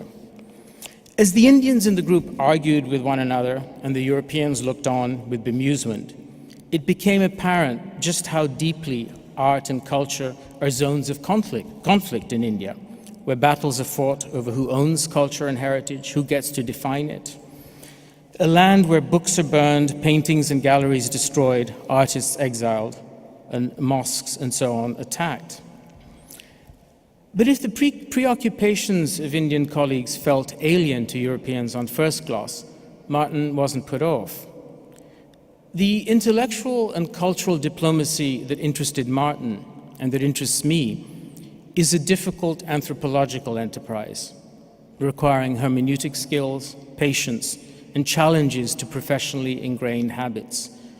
As Martin once put it, I quote him, "Cultural diplomacy has to mean more than sending objects around the globe." And to that I would add, intellectual diplomacy must mean more than sending smart people to deliver polished lectures around the globe. Exchanging ideas across cultural and political contexts, building collaborative research agendas that don't mesh with the current pressures of academia, these things will be hard and take time, and they will be worth it.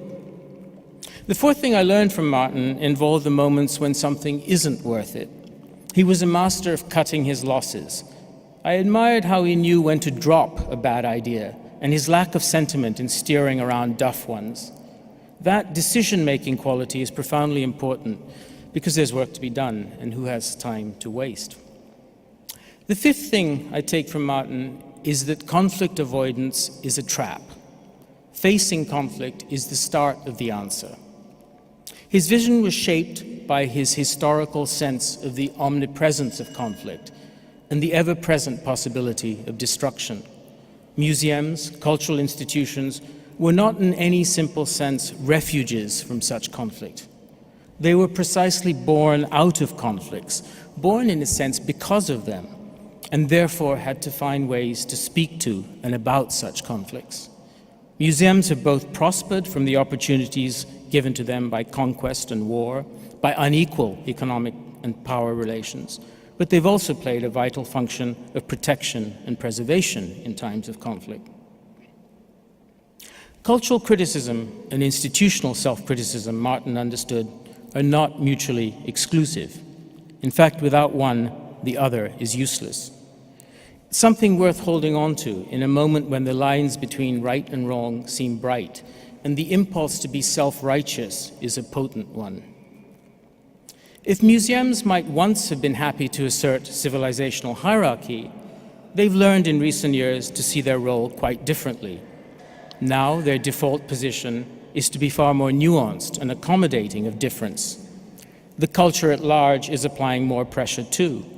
The biggest superhero movie of the year, Black Panther, pivots on the liberation of African objects from the Museum of Great Britain, a thinly disguised British museum.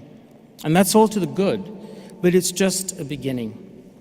It's rare to see museums try to consider questions about inequalities of power beyond the usual provenance-related debates.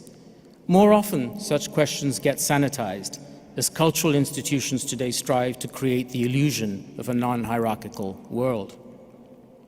Does it follow that museums should become contrite and defensive? No, it doesn't. But they do need to show a capacity for brutal self-examination, to historicize themselves, a willingness to experiment in telling different stories about the past and allowing others in to begin to tell their own stories.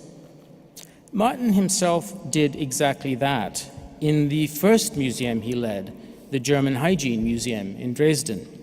If ever there was a museum with dark origins and a troubled past, it was this one, a temple to eugenics and later to Nazi racism. But Martin turned it on its head. While respecting and preserving each object in itself, he reframed the collections to subvert and eviscerate their original purposes. He made it the ultimate disobedient museum. That model the integrity of conservation and respect for objects, combined with a sense of the plasticity of their meanings and an energetic political reimagination of the stories those objects could tell, that still seems to me to be one of our great unfinished tasks ahead. To put it differently, the need to combine a care for and an interest in the past with a constant argument with it. Arguments out of which we can orient ourselves towards the future and imagine it differently. So that, it seems to me, is something we need to move ahead with. Take wealth and income inequality, for instance, and see how the implications can be explored rigorously in museums that are themselves emblems and embodiments of spectacular hereditary wealth, their objects accumulated by further wealth, old and new. How can institutions engage bravely with such questions without defensiveness? And apply that same spirit of questioning to issues of race in cultural institutions, defined by, confined by their whiteness, as the Carters, otherwise known as Beyoncé and Jay-Z, just underlined in that video they sprung on the world this week. These, I think, are among the unfinished tasks ahead, the urgent work we face. So let me stop there. I look forward to collaborating and to listening as he would wish us to do. Thank you.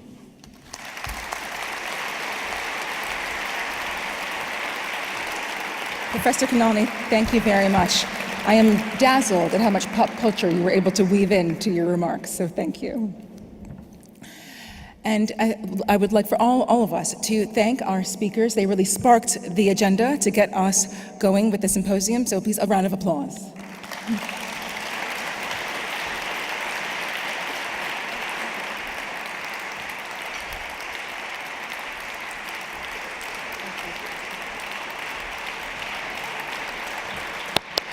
you.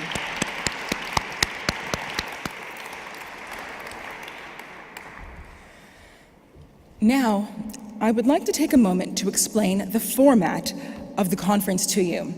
We will now have a 30-minute break, and where you're all invited to stretch your legs and to enjoy some of the refreshments on offer. And you will hear a gong indicating when we are starting session 1 here on the main stage. Over today and tomorrow, each of the 4 sessions are immediately followed by a breakout session, which will deepen the focus of the main discussion. Each of these breakout sessions will take place on 4 stages, indicated by color. As you can see to your left, there's yellow at the back, blue, green, and here towards the front is red. We will provide portable headphones so that you can switch channels on them. If you are at one talk, perhaps at the red, but you're curious to know what's happening at the blue or the green, you can just switch the channel and you can hear the conversation going on there. So if you did not get a headphone, please feel free to go back downstairs to the registration area and pick one up. And we invite you, you don't have to sit and listen to the lecture. You are welcome to walk around and explore the building, to view some of the installations. But we would really, really invite you to ask questions. We very much look forward to debate and discussion and an exchange of ideas. So please don't be shy. And if you would like to ask a question or offer a comment, you will see people with microphones located in one of the colored stage areas. Thank you, and see you after the break.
Welcome back.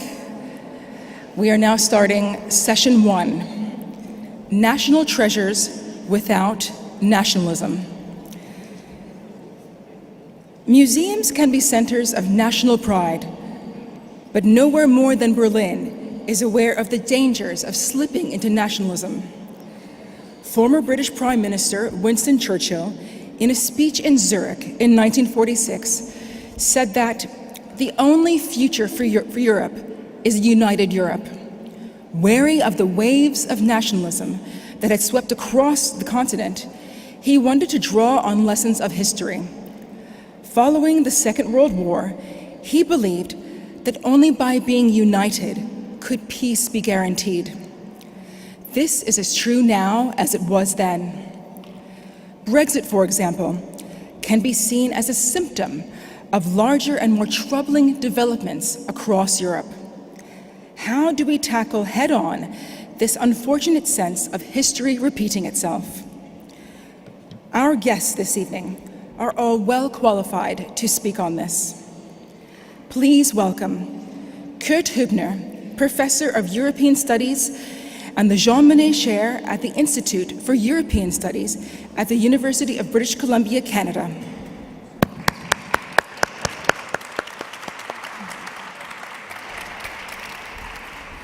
Zelfira Chegulova, Director at the State Tretyakov Gallery. Please welcome. Wayne Modest, Head of Research Center for Material Culture, the Research Institute of the Tropen Museum, Museum Volkenkunde, and African Museum.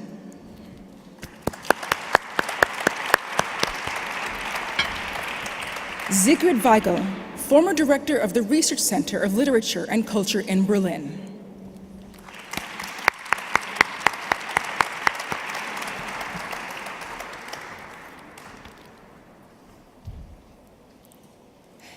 Thank you all very much for being here with us tonight.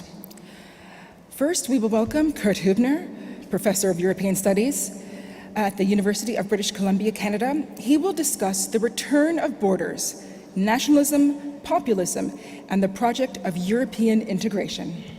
Over to you.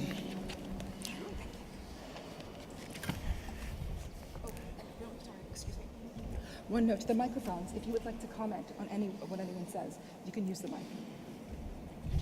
Okay, on logistics then, thanks so much for inviting me, giving me the opportunity to share some thoughts. Very much talking about a project or ideas of a project Martin and I developed 1.5 years ago or so when he was granted an honorary professorship, a research professor position at the Peter Wall Institute for Advanced Studies at the University of British Columbia in Vancouver. As we all know, unfortunately, this never materialized, but until the very end, we were in close contact talking about this project. And what I would like to do is giving you some of those ideas, but also sharing some of the concerns both of us discussed. And I would start with the truism, something I think that we all share, and that's the statement that liberal democracies are under a threat from inside as well as from outside. And the threat has a name. There may be a lot of challenges, but this particular threat has a name. It's populism and economic nationalism. Those two features come in various variants. You find it in different versions, not only in Europe, in other parts of the world too, but they are really here, and we have to deal with them in one way or the other.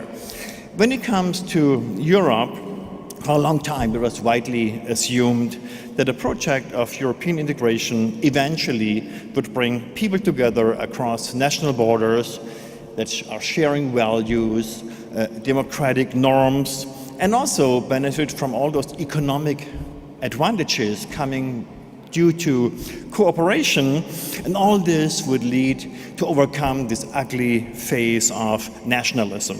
Borders would disappear, and a new post-nation-state entity, usually we name it as the European Union, would emerge. All this happened, but times have changed. When the turbulences came up, everything we were sure that is settled and fixed has come into fluidity. Nationalism is back, and so is populism, and the nation state is now again seen as the entity, the ground for all this kind of interest, power interest, and struggles.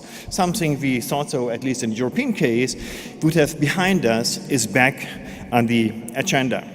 And all those developments, to some degree at least, work against the core principles of open societies. In other words, populism and economic nationalism is a digressive project that is also changing the whole space in which cultural institutions operate.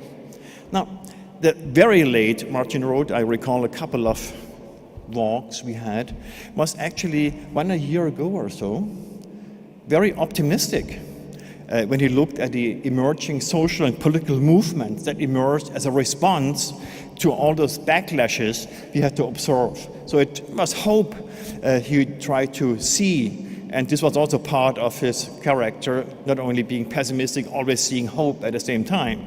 Now, as we know from today's experience, things are moving very quickly, very fast. I recall 1.5 years ago, there was this huge thing, even from Vancouver perspective, Willkommenskultur in Germany. And if we look at it from today's perspective, there's not a lot of Willkommenskultur left over.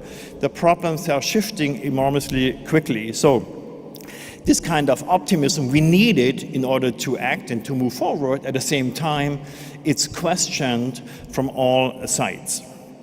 If one believes in long political cycles, one can argue that a long cycle of integration and convergence in Europe that started after World War II is coming to an end and makes space for a long cycle of divergence and disintegration. Now, this is a hypothesis, but it can happen. Imagine that we are at this kind of turning point. It's not only a few events we're observing today, but it's the start of a longer cycle where we see things emerging and developing in a different way. This turning point, I would argue, has its roots in this phase of hyper-globalization that already started in the 1980s and that generated clear defined groups of losers, absolute losers and relative losers in economic terms. Even though globalization was a process and still in many respects is a process that is producing net benefits for the overall society, the question is, how are they distributed? We had this in the round before, somebody was mentioning inequality on a global level. This inequality problem is sticking with us and has its root in this kind of period. Now, it needs always triggers to make out of those processes something very difficult. Hyperglobalization could go on and on without any larger problems, but triggers are really changing the whole path. And I would only name, I think so, 2 triggers we all are aware of. The one is the financial crisis of 2008 that turned into the Eurozone crisis and really mixed up Europe and the integration process of Europe and solidarity, what it's all about, in enormous ways. Europe after the Eurozone crisis from 2010 following is no longer the same Europe than before. That's the one element. The other one is 2015, but already this started earlier, the so-called migration crisis. The number of people leaving their countries for a variety of reasons has increased enormously, and due to the fact that Europe has the longest outer border, 14,000 kilometers, much more than the United States of America, for example, it's becoming difficult to deal with those borders in any good way. And this is causing problems. And those 2 triggers, I would argue, really changed the way political actors are looking to the ongoing situation and try to find ways to deal with the problems and to move forward. So nationalism and narrow-minded identity politics have become key elements of political actors today. And we all know it's not only a question of extremist parties. Those kind of sentiments and feelings are getting mainstreamed. The more the problems, the stronger the problems are getting, the more key center political parties are accepting under the pressure of the public and on the media to take positions they wouldn't have taken, let us say, 2-3 years earlier. So it's a kind of mainstreaming process that is getting and making the problem so difficult. And one way to look at it is the project of European integration has lost its narrative. In some regard, we've taken it as given for quite a long time. In other ways, it's pretty clear the narrative that has been in place that was legitimizing all those kind of decisions and processes that were to observe. This narrative was not really strong enough to deal with turbulent times. And now we are in a situation that Europe tries, and European politicians try to find ways out of this situation, but no longer have the strength of those narratives around with which they can work and convince broader segments of the population to really move forward. So creating a new balance between openness on the one side and national interest on the other side is a very difficult task. And I think so this task goes far beyond my own expertise, for example, in economics and political science. It also needs participation, interventions on the side of culture. Culture and arts operate with a different logic than markets and states. Markets operate with the logic of money, states operate with the logic of power. And culture is not supposed to operate with those two media, put it this way. So we need to find ways to express ourselves.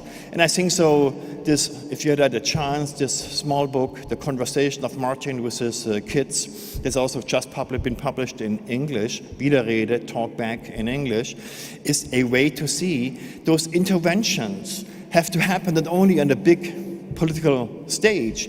They can start with friends in the family to really create this kind of narrative that is necessary, the undercurrent that we are finding ways out of those difficult situations that still preserve democratic values and try to build up a common good, a common public good in Europe and across Europe, rather than only narrow-minded national interests. And I think so this is pretty much the kind of way Martin was acting in many, many areas, at least the area and the way I learned and from him. And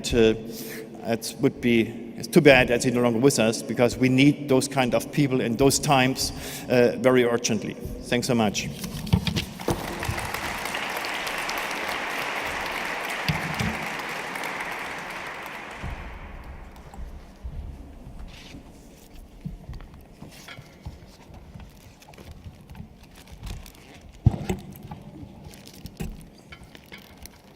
Kurt Hübner, Professor of European Studies at the University of British Columbia, Canada, thank you very much. You mentioned cycles, that we're in a cycle, but you never said when we will come out of this cycle. And so I wait with bated breath for that response. Next, we have Zelfira Tregulova, Director at the State Tretyakov Gallery, who will share her thoughts on bridges and borders. What can culture do today? Thank you.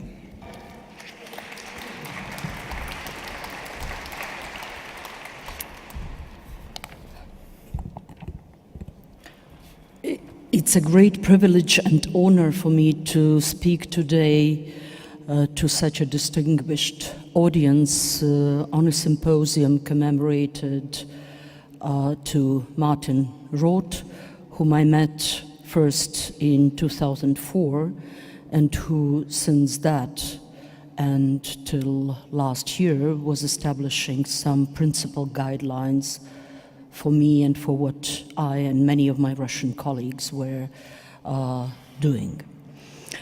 Our world today has a very strong tendency for focusing on borders and walls, and much less on building bridges. Countries and people who considered themselves part of one human world are more and more inclined to follow the concept of separation versus unification. From one point of view, it is a reaction to aggressive globalism and we see that specific and national is in danger in many places in the world. But we also see a very dangerous tendency to turn national into nationalistic and consider local and narrow understanding of national as the only way to look at the world, alienating and excluding everything which is different in the wide sense of that word. In this current situation, museums and culture in general can play, and really play, the most important role changing minds of those who had started or can start voting for erecting walls, a concept so much opposed to the earlier ideas of what was once called by General de Gaulle United States of Europe. Today many feel uncertainty and start looking for values which could work as one of the means of salvation. Some find it in nationalism, voting for separation, and rather false understanding of exclusiveness of their historical destiny and heritage. Some are coming back to us in search of eternal and thus universally important. Culture and museums in particular can work today as one of the means of salvation of the human and humanistic. There is no doubt about that. Museums exhibiting cultural heritage, national and international, present today a very diversified picture of the world and are collections of artifacts which do not lie. We are all trying to be as objective, professionals, are trying to be as objective and as politically correct as possible, understanding very well that messages we convey can strongly influence people's minds, and there exist today developed technologies of conscious and malicious manipulation of human consciousness. But contrary to manipulated statements, messages which museums can convey are messages based on originals, which can speak to the public from themselves, and our task is just to make their real voice heard. Museums today create very strong and at the same time intellectually and visually very attractive arguments, which are mighty counterpart to all types of historical, political manipulations. Contemporary museums which today think about the audience, about working out a new language, about new ways of conveying messages to the widest range of people, are becoming very engaging places to come to. And here Martin Roth did with his activities something which hardly can be compared to what many museum directors had accomplished. Museums do not anymore limit themselves to a little bit boring exposure of the artifacts. In their permanent galleries and in temporary exhibitions, museums create a performance of images, sounds, music, written and heard messages, moving images, evolving thoughts, bringing a wide range of emotions, causing catharsis, really finally bringing into life Wagnerian concept of Gesamtkunstwerk. That is what we are aiming at, and our current experience, fantastic results, which we all witness, full exhibition galleries, long queues for most popular shows, hundreds of thousands of young people coming to museums, confirm that museums can accomplish a lot. We see that when our public is exposed to different kinds of art, to the variety of artistic positions and statements reflecting the polyphony of the world, they start to hear and accept different voices. And then it will be quite complicated to convince these people that different means hostile. As a director of the principal museum holding collection of Russian art from the 11th to the 21st centuries, I thought a lot about what constitutes the Russianness of Russian art, referring to the famous title of Nicholas Pevsner's book about the Britishness of British art.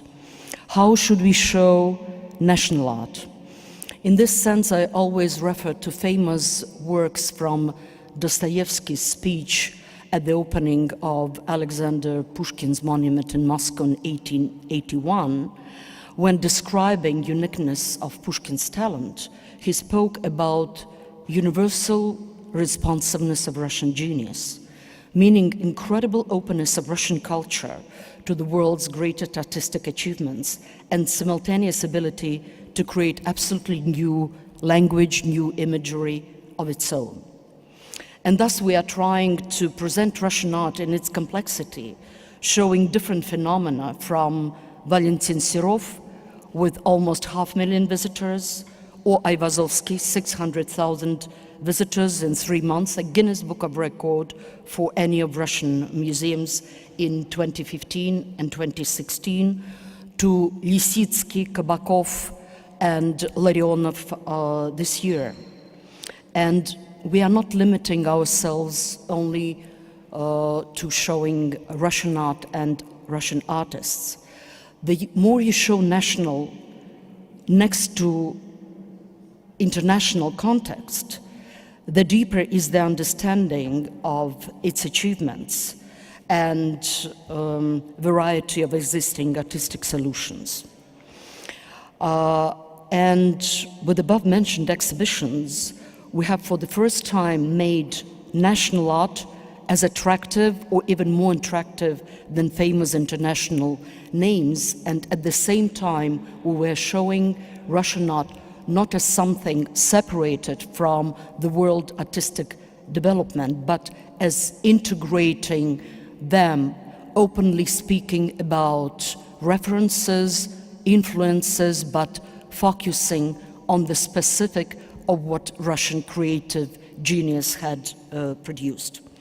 We have presented in our museum during the last years several very important exhibitions from European museums. Unfortunately, America is closed to us and we cannot come with our exhibitions to America due to a silly juridical case.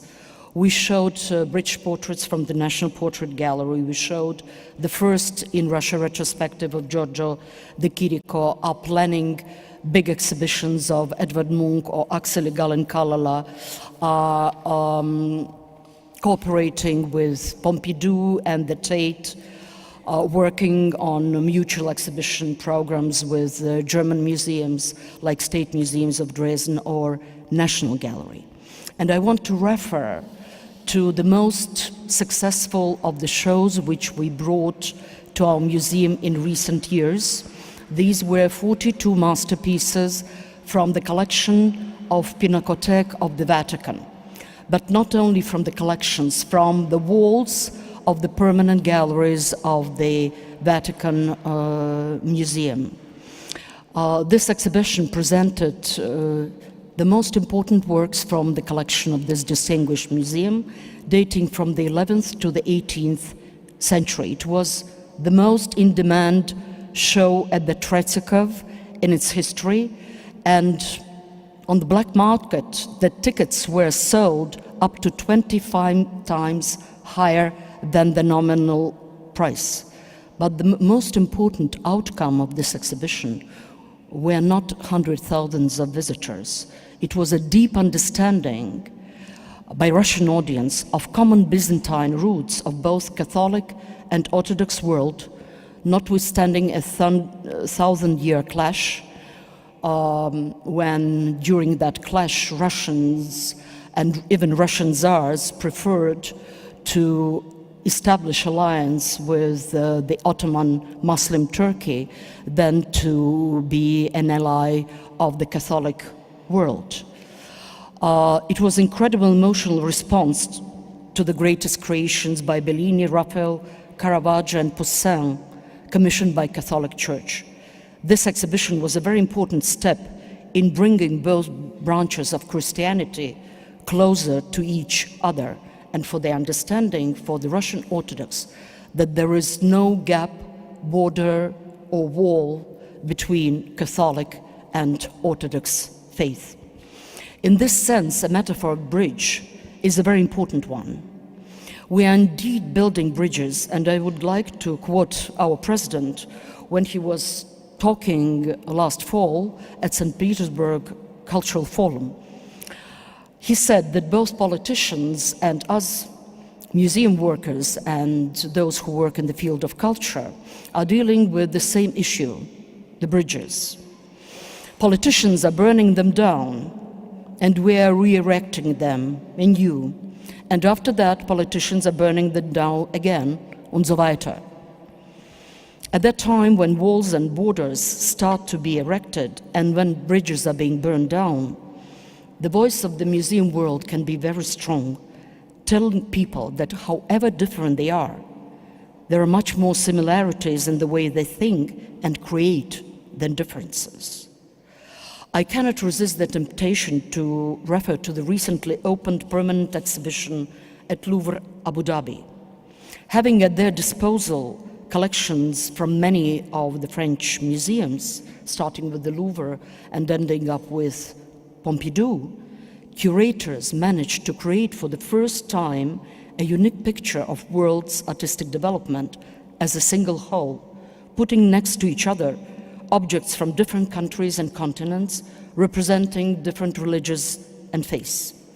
Impression is overwhelming. Everybody understands that we are descendants and parts of the common world. The voice of original artifacts tells objective story of the development of the universe and presents the history of each nation and civilization as a very specific one. This is a message which we need to hear now, and museums can convey it better than anybody else and in a very democratic way. And sincere, I must add. At the time when separation becomes a ruling tendency, it is very important for all intellectuals and people with the ability to think and to analyze, to intensify our contacts and expose our national cultures to each other. Cultural exchange nowadays can turn down false opinions and images of the other as a potential enemy. This will prevent from the further alienation between the people, nations and countries, so that when the time will come for the voice of reason to prevail in politics, we would have already planted our garden, quoting Voltaire. We are really building bridges, and that was what Martin Roth was working on his whole life long, never giving up.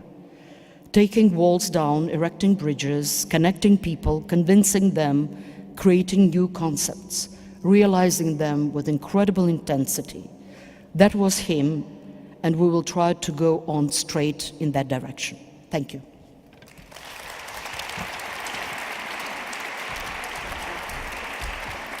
Zelfira Chikilova, thank you for your insights. Now we have Wayne Modest, head of the Research Center for Material Culture, the Research Institute of the Tropen Museum, Museum Volkenkunde, and African Museum, who is here to discuss contemporary conjunctures, objects, transnationalism, and the question of the colonial past in the present. Wayne, thank you.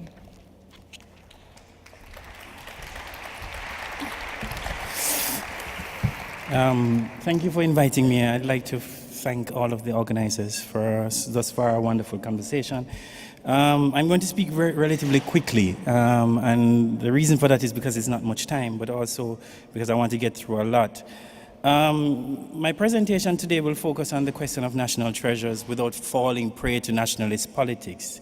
Yet I want to suggest that the work that we are doing today must be attendant to the national. It must be attendant to that nationalist politics, that nationalism. Otherwise, we can get bogged down into kind of thinking a globalism, a kind of universal openness, which doesn't attend to the violence that attend to some of our present, the kind of exclusion. I myself never met with Martin, but I think that these are some things that he would engage with. So what I want to present today is a little bit of my experience working in the Netherlands recently in my museum. What I want to leave with you today is that perhaps what culture can do, and I want to not say culture because sometimes we start saying culture as something too easy, culture is positive, but what cultural institutions can do is perhaps to sketch horizons of hope in times when there is little to be hopeful for. And that hope is not an easy optimism. Rather, it is a kind of radical impatience for how things are today, to imagine and be part of fashioning other futures which are more equitable for all. Already in 2014, when my museum was created, we announced a new mission. Using our collections drawn from across the world, the visual and material creativity from diverse peoples, diverse life worlds, a plurality of being and knowing globally, we wanted to stimulate global citizenship. For us, though, this was in no way just a catchphrase, a buzzword, a facile cosmopolitanism, or a too easy universalism. Rather, it was a demand of ourselves and our visitors alike for more critical engagement with and feeling responsibility for the human and non-human world around us, the world that we share with others. Recognizing the history from which the institution emerged, some of you might know that the Tropo Museum, for example, was founded in the 19th century as the Colonial Museum. It was important for us to ask ourselves what role we could play as an institution within ongoing attempts to better understand, explore, and even shape the society around us. And what role would our objects, our collections of over 500,000 objects and 1 million photographs do in that work? Might it be important to start to think again about writing new photographic histories that do not start in Paris and London, but Jamaica in 1852 when the first photographer was there? Might it be so that other photographic histories might be important to gesture to dignity to some people who have been denied dignity because of a colonial project that took that away from them? Yet, if you as I believe that our contemporary world has been shaped and continue to shape, I should say that when we suggested that we were going to do that to contribute to changing society, some people suggested that we were being political and that cultural institutions should be cultural. I don't know what the difference is, I must admit. Yet if you believe as we believe that our contemporary world has been and continue to be shaped by the durable structures of colonial formations, which at least in part have resulted in the differential distribution of life chances. Indeed, it has affected the hierarchies of worth, including the hierarchies of what is high or low culture, of ethnography or art, of what is design and where design comes from. Because in that logic, design has only recently come from some parts of the world. If you were to agree with us that ethnographic museums have been plagued with these ideas, but that these colonial durabilities were shaping and imparting a particular kind of precarity to some people and not others, then for us, it was important for us as a museum to take up this challenge. Our chosen mission then was to attempt to locate ourselves and our collections at the center of discussions around thinking critically about how the past shaped the present and how might we fashion other kinds of more equitable futures by being more historically contingent and understanding that the Europe as it is today is not a Europe without colonialism. Our work, as I see it, coincide very much with some of the propositions that you've made for what Martin Roth's thoughts were about transparency and inclusivity, about bridge building, and about the agency of things in helping to shape our worlds. But perhaps we also need to think that the bridges that we need to build is not only in the transnational far away, but bridges that actually are more ruffled internally as well, when the globe is inside us. But why did we choose this mission? I just wanted to show you quickly, these are kind of objects that nobody talks about. And I wanted to put them out there because they are very mundane things. I want you to just look at them. Very mundane little things. That's a door lock. And I walk around with that door lock every lecture I give. It is a hat made of lace bark, and I walk around with that one as well. And the reason for that is a simple reason. Because very often when we speak of culture, we are so invested in thinking about which artist created what, whereas the dignity that we could be speaking about is the fact that that door lock is one of the few objects that we know that an enslaved person made, and we know his name.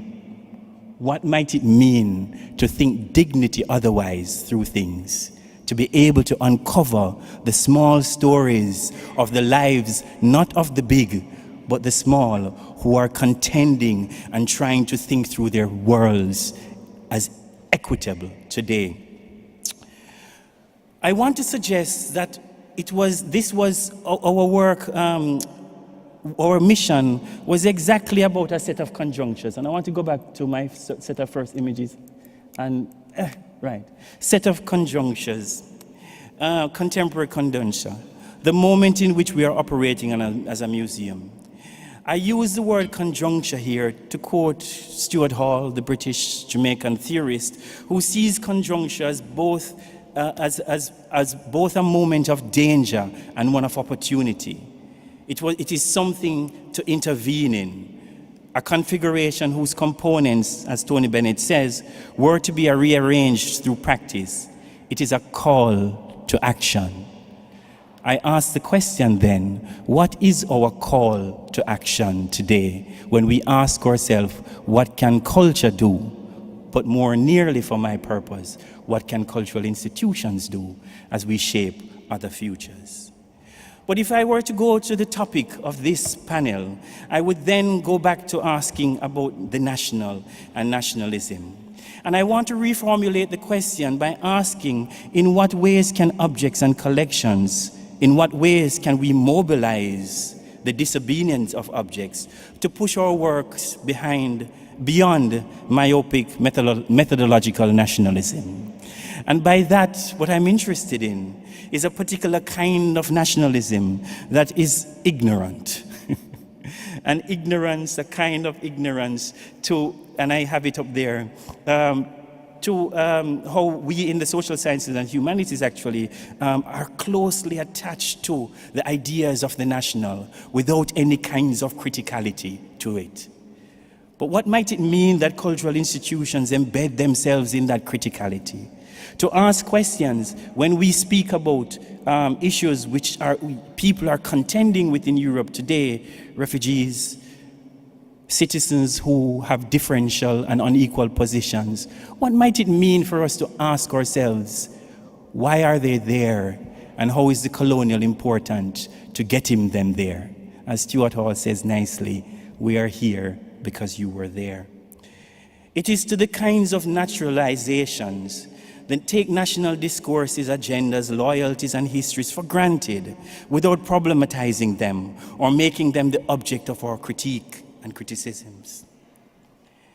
It is to take territorialisms too easily and to, instead of moving beyond those, to try and think otherwise about the globally interconnected world.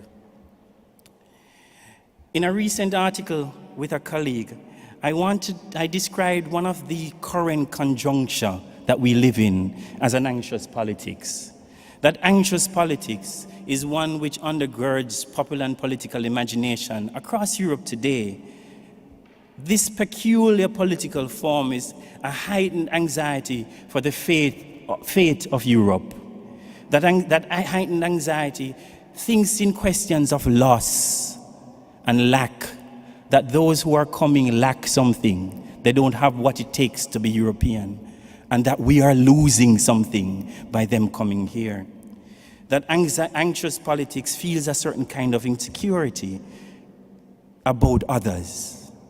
And I want us to think more critically of whether or not our museums, like the museum I work with, ethnographic museums, could inaugurate a different kind of thinking about others, not necessarily as frightening, but rather to think of the plurality of ways of being and knowing in the world. That plurality that our objects and collections offer us to think the world otherwise. Therefore, the others of our collections aren't anxiety creating, but rather are lessons in the reorganization, the remapping of what it might mean to be and know the world today.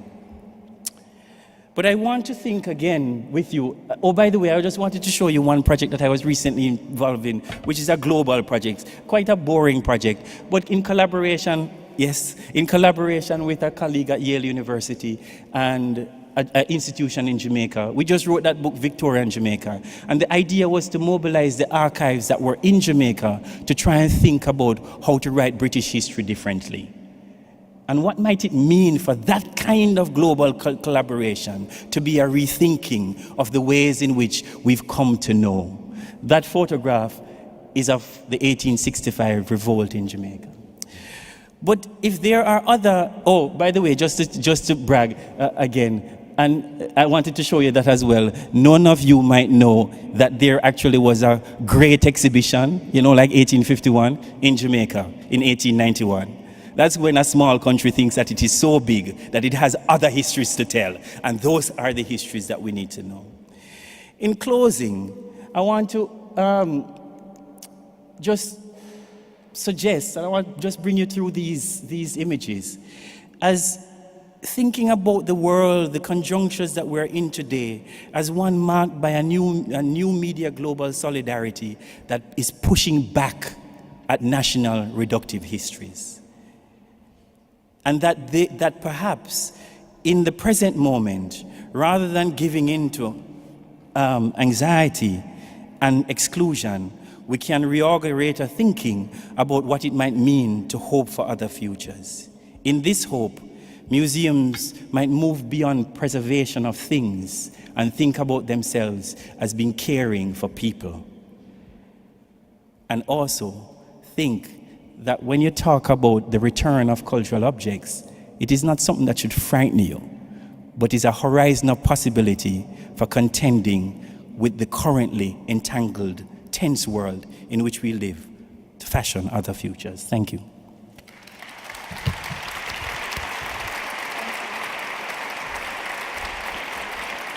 Thank you, Wayne Modest.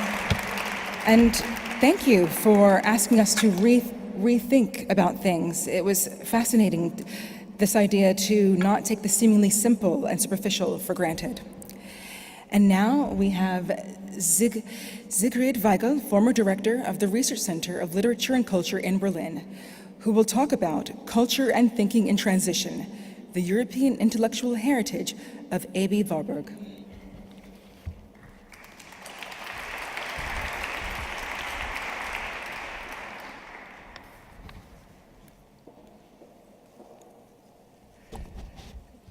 I will talk on a concrete example because I thought to discuss the question of national treasure without nationalism would be the best to show some very concrete examples. And I will talk on a group of outsiders from the German intellectual history on whose legacy I had established and developed my research center that I directed in Berlin for 16 years. And I will do this in 10 theses. I present A.B. Warburg as a predecessor of Martin Roth. Both of them were highly distinguished personal appearances with a strong authority, but voices of unconventional ideas and initiators of creative collaborative work beyond the borders of disciplines and the canon, beyond frontiers of nations and those of high and low culture. Whereas Martin Roth brought the popular culture into a very British museum, where he presented, for example, disobedient objects, Warburg was occupied with the resistance of images, symbols, and gestures which do not fit in the categories of art history or the divisions of museums because they wander through different cultures in time and space. The relevance of their work for a contemporary transnational culture of collaboration, exchange, and translation underlines the importance of intellectual heritage, That is a kind of heritage that falls through the criteria of World Heritage, conceived as a list or an inventory available for statistics. Intellectual heritage owns the potentiality to counter the conservatory, petrifying tendency of heritage and to revitalize the remains of the past. This especially counts for the ideas and projects of Warburg and Roth, which are dedicated to modes of transformation and collaboration. The archive of the KBW, the Cultural Science Library Warburg, founded in Hamburg by the German Jewish art historian, rescued from the Nazis in 1933 and situated at the Vauban Square in London today, is a kind of materialized example for a national treasure without nationalism. It has become a fascinating magnet for scholars, artists, curators and others from all over the world who travel to London today in order to study in Warburg's library and photo collection, to dig in his note boxes and to decipher his manuscripts. What attracts them is Warburg's resistance against the demarcations of disciplines with their exclusive claim to define their objects. It is Warburg's invention of what he called an art history based in cultural science and knowing neither temporal nor spatial limits. What attracts them is his approach beyond taxonomic orders and aesthetic criteria, such as epoch, genre, and style, and his illumination of correspondences of symbols, rituals, and gestures between far distant cultures. It consists of elements as follows, and I will talk on three. A, the wandering and transformation, the wandering and transformation of symbols in time and space. Drawing, for example, connections between the ancient Asclepian staff, the stellar constellation and medieval astrology, and the snake dance of the Hopi Indians whom he had visited himself on his journey to New Mexico and Arizona in 1895. And B, the focus on the survival and transformation of gestures or expressions of emotions, which he discovered in images from past and present, from different cultures, various art genres, and even from advertising, stamps, and newspaper photos. And C, the image atlas Mnemosyne, providing a knowledge concept and technique at the same time, and a means to configure and reconfigure certain constellations of images in order to highlight hidden commonalities in different cultures and to uncover the metamorphosis of symbolic, visual, and corporeal expressions in seemingly unrelated sides of culture. His scholarship was dedicated to the European cultural history in its entanglement with the culture of the Near East, and to the aim of deciphering what he called the unread documents of the tragic history of the freedom of thinking of the modern European. His institute was for him a vital element of the restoring of the European civilization, and he said that after the World War I. One leitmotif of his writing is the figure of the good European, a quotation from the paragraph "We Homeless" of Nietzsche's Gaia Scientia, where those who are not at home in this presence and those who are not German enough to follow nationalism and racism are described as good Europeans and the heirs of Europe.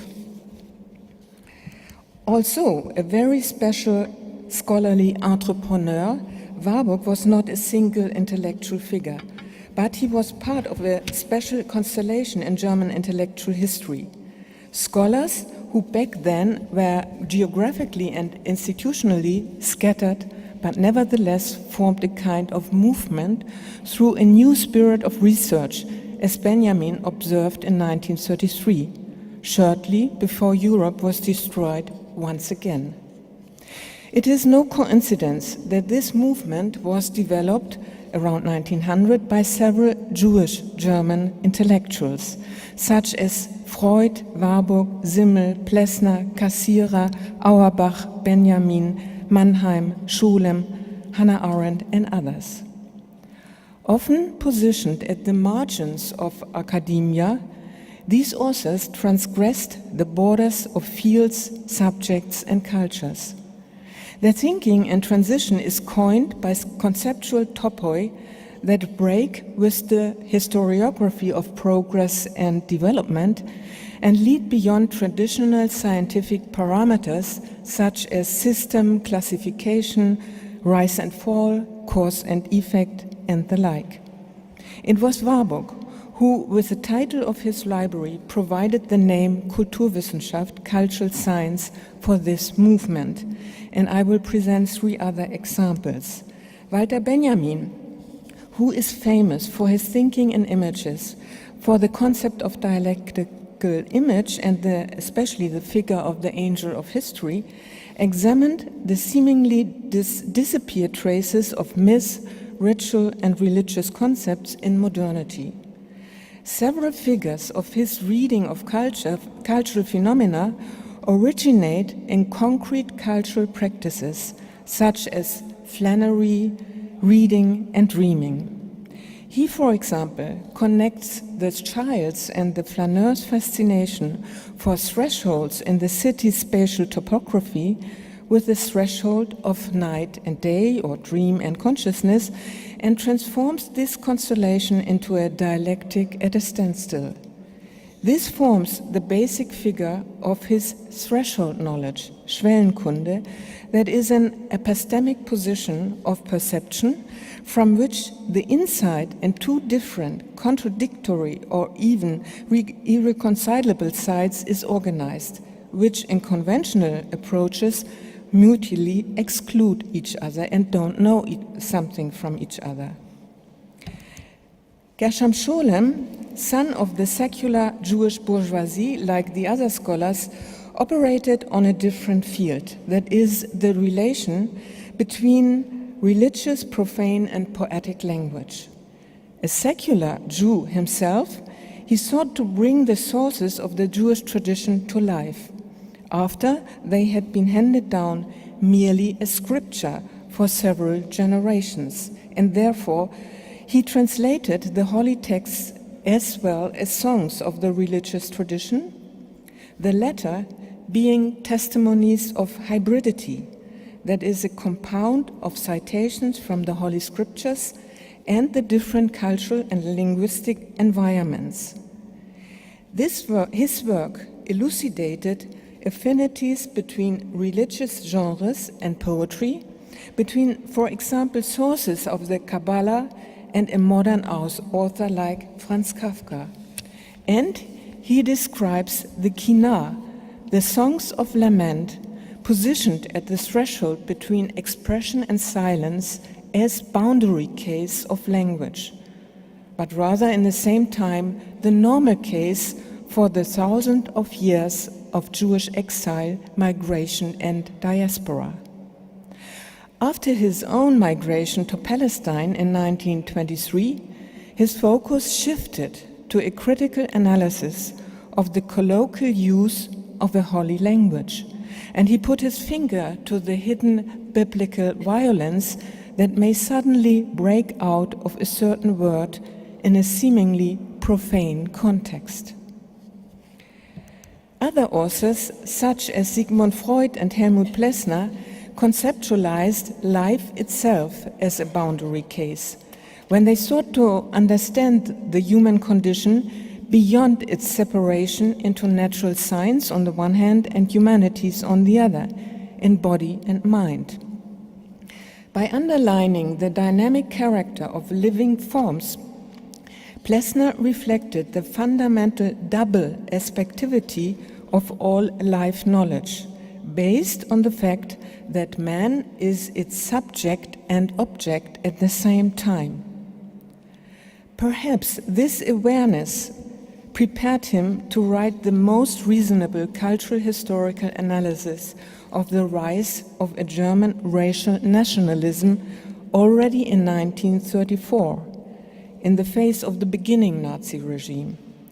The book, that became later famous under the title of The Belated Nation, reconstructs the compulsive obsession with the Volk, the nation, during the lack of a political unity in Germany, the lack of a state in the 19th century. My conclusion, such thought figures are of a fascinating topicality in my eyes. They were invented more than a century ago by scholars whose own experiences were shaped by the disillusionment of assimilation and emancipation, by an unstable academic position, lacking equality and recognition, by several displacements, and in 1933, the expulsion from the country, the loss of their home, language, and culture. That means at the reverse side of European colonial and nationalistic past, one can discover an intellectual heritage that provides a potentiality for the role of European culture in a global world today.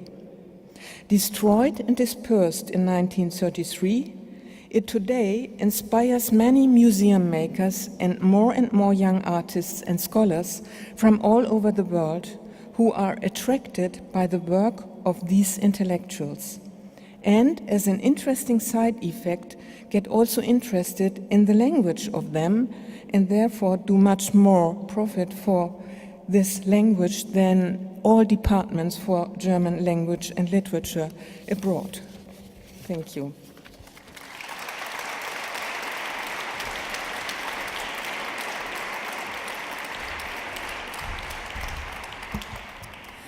Thank you, Sigrid Weigel. And I would like to thank all of our speakers for bringing our attention to this wave of new nationalism that is sweeping across Europe, using their unique voices and perspectives. Perhaps it's now up to us to ask ourselves, if we don't stand up to this, then who will? So that's the conclusion of session 1. And now we are going into our breakout sessions. Christoph Thun-Hohenstein, director of MAC Vienna, will be speaking about Back to the Future, Learning by Deconstructing National Treasures. And he will be speaking with Ali Aslan, our moderator, here on the red stage. Then, on the green stage, Pepe Serra, director of the National Art Museum of Catalonia in Barcelona. He will be talking about reinterpreting the National Treasure Collection, and he will be in conversation with our moderator, Sarah Berg. And again, that's on the green stage. Then, unfortunately, Georgia Albertino of Google, she was unable to join us this evening. However, Wayne Modest has stepped into the breach. He has put himself forward, and he will be on stage 3, speaking with our moderator, Geraldine de Bastion. And that is on the blue stage. And Andreas Bayer, professor for art history at the University of Basel, will be speaking about art and nationhood. Can artistic styles be national? He will be sitting down with our moderator, Jennifer Sarah Boone, on the yellow stage back in the corner. So please be sure to have your headsets with you. If you do not have one, they are available downstairs.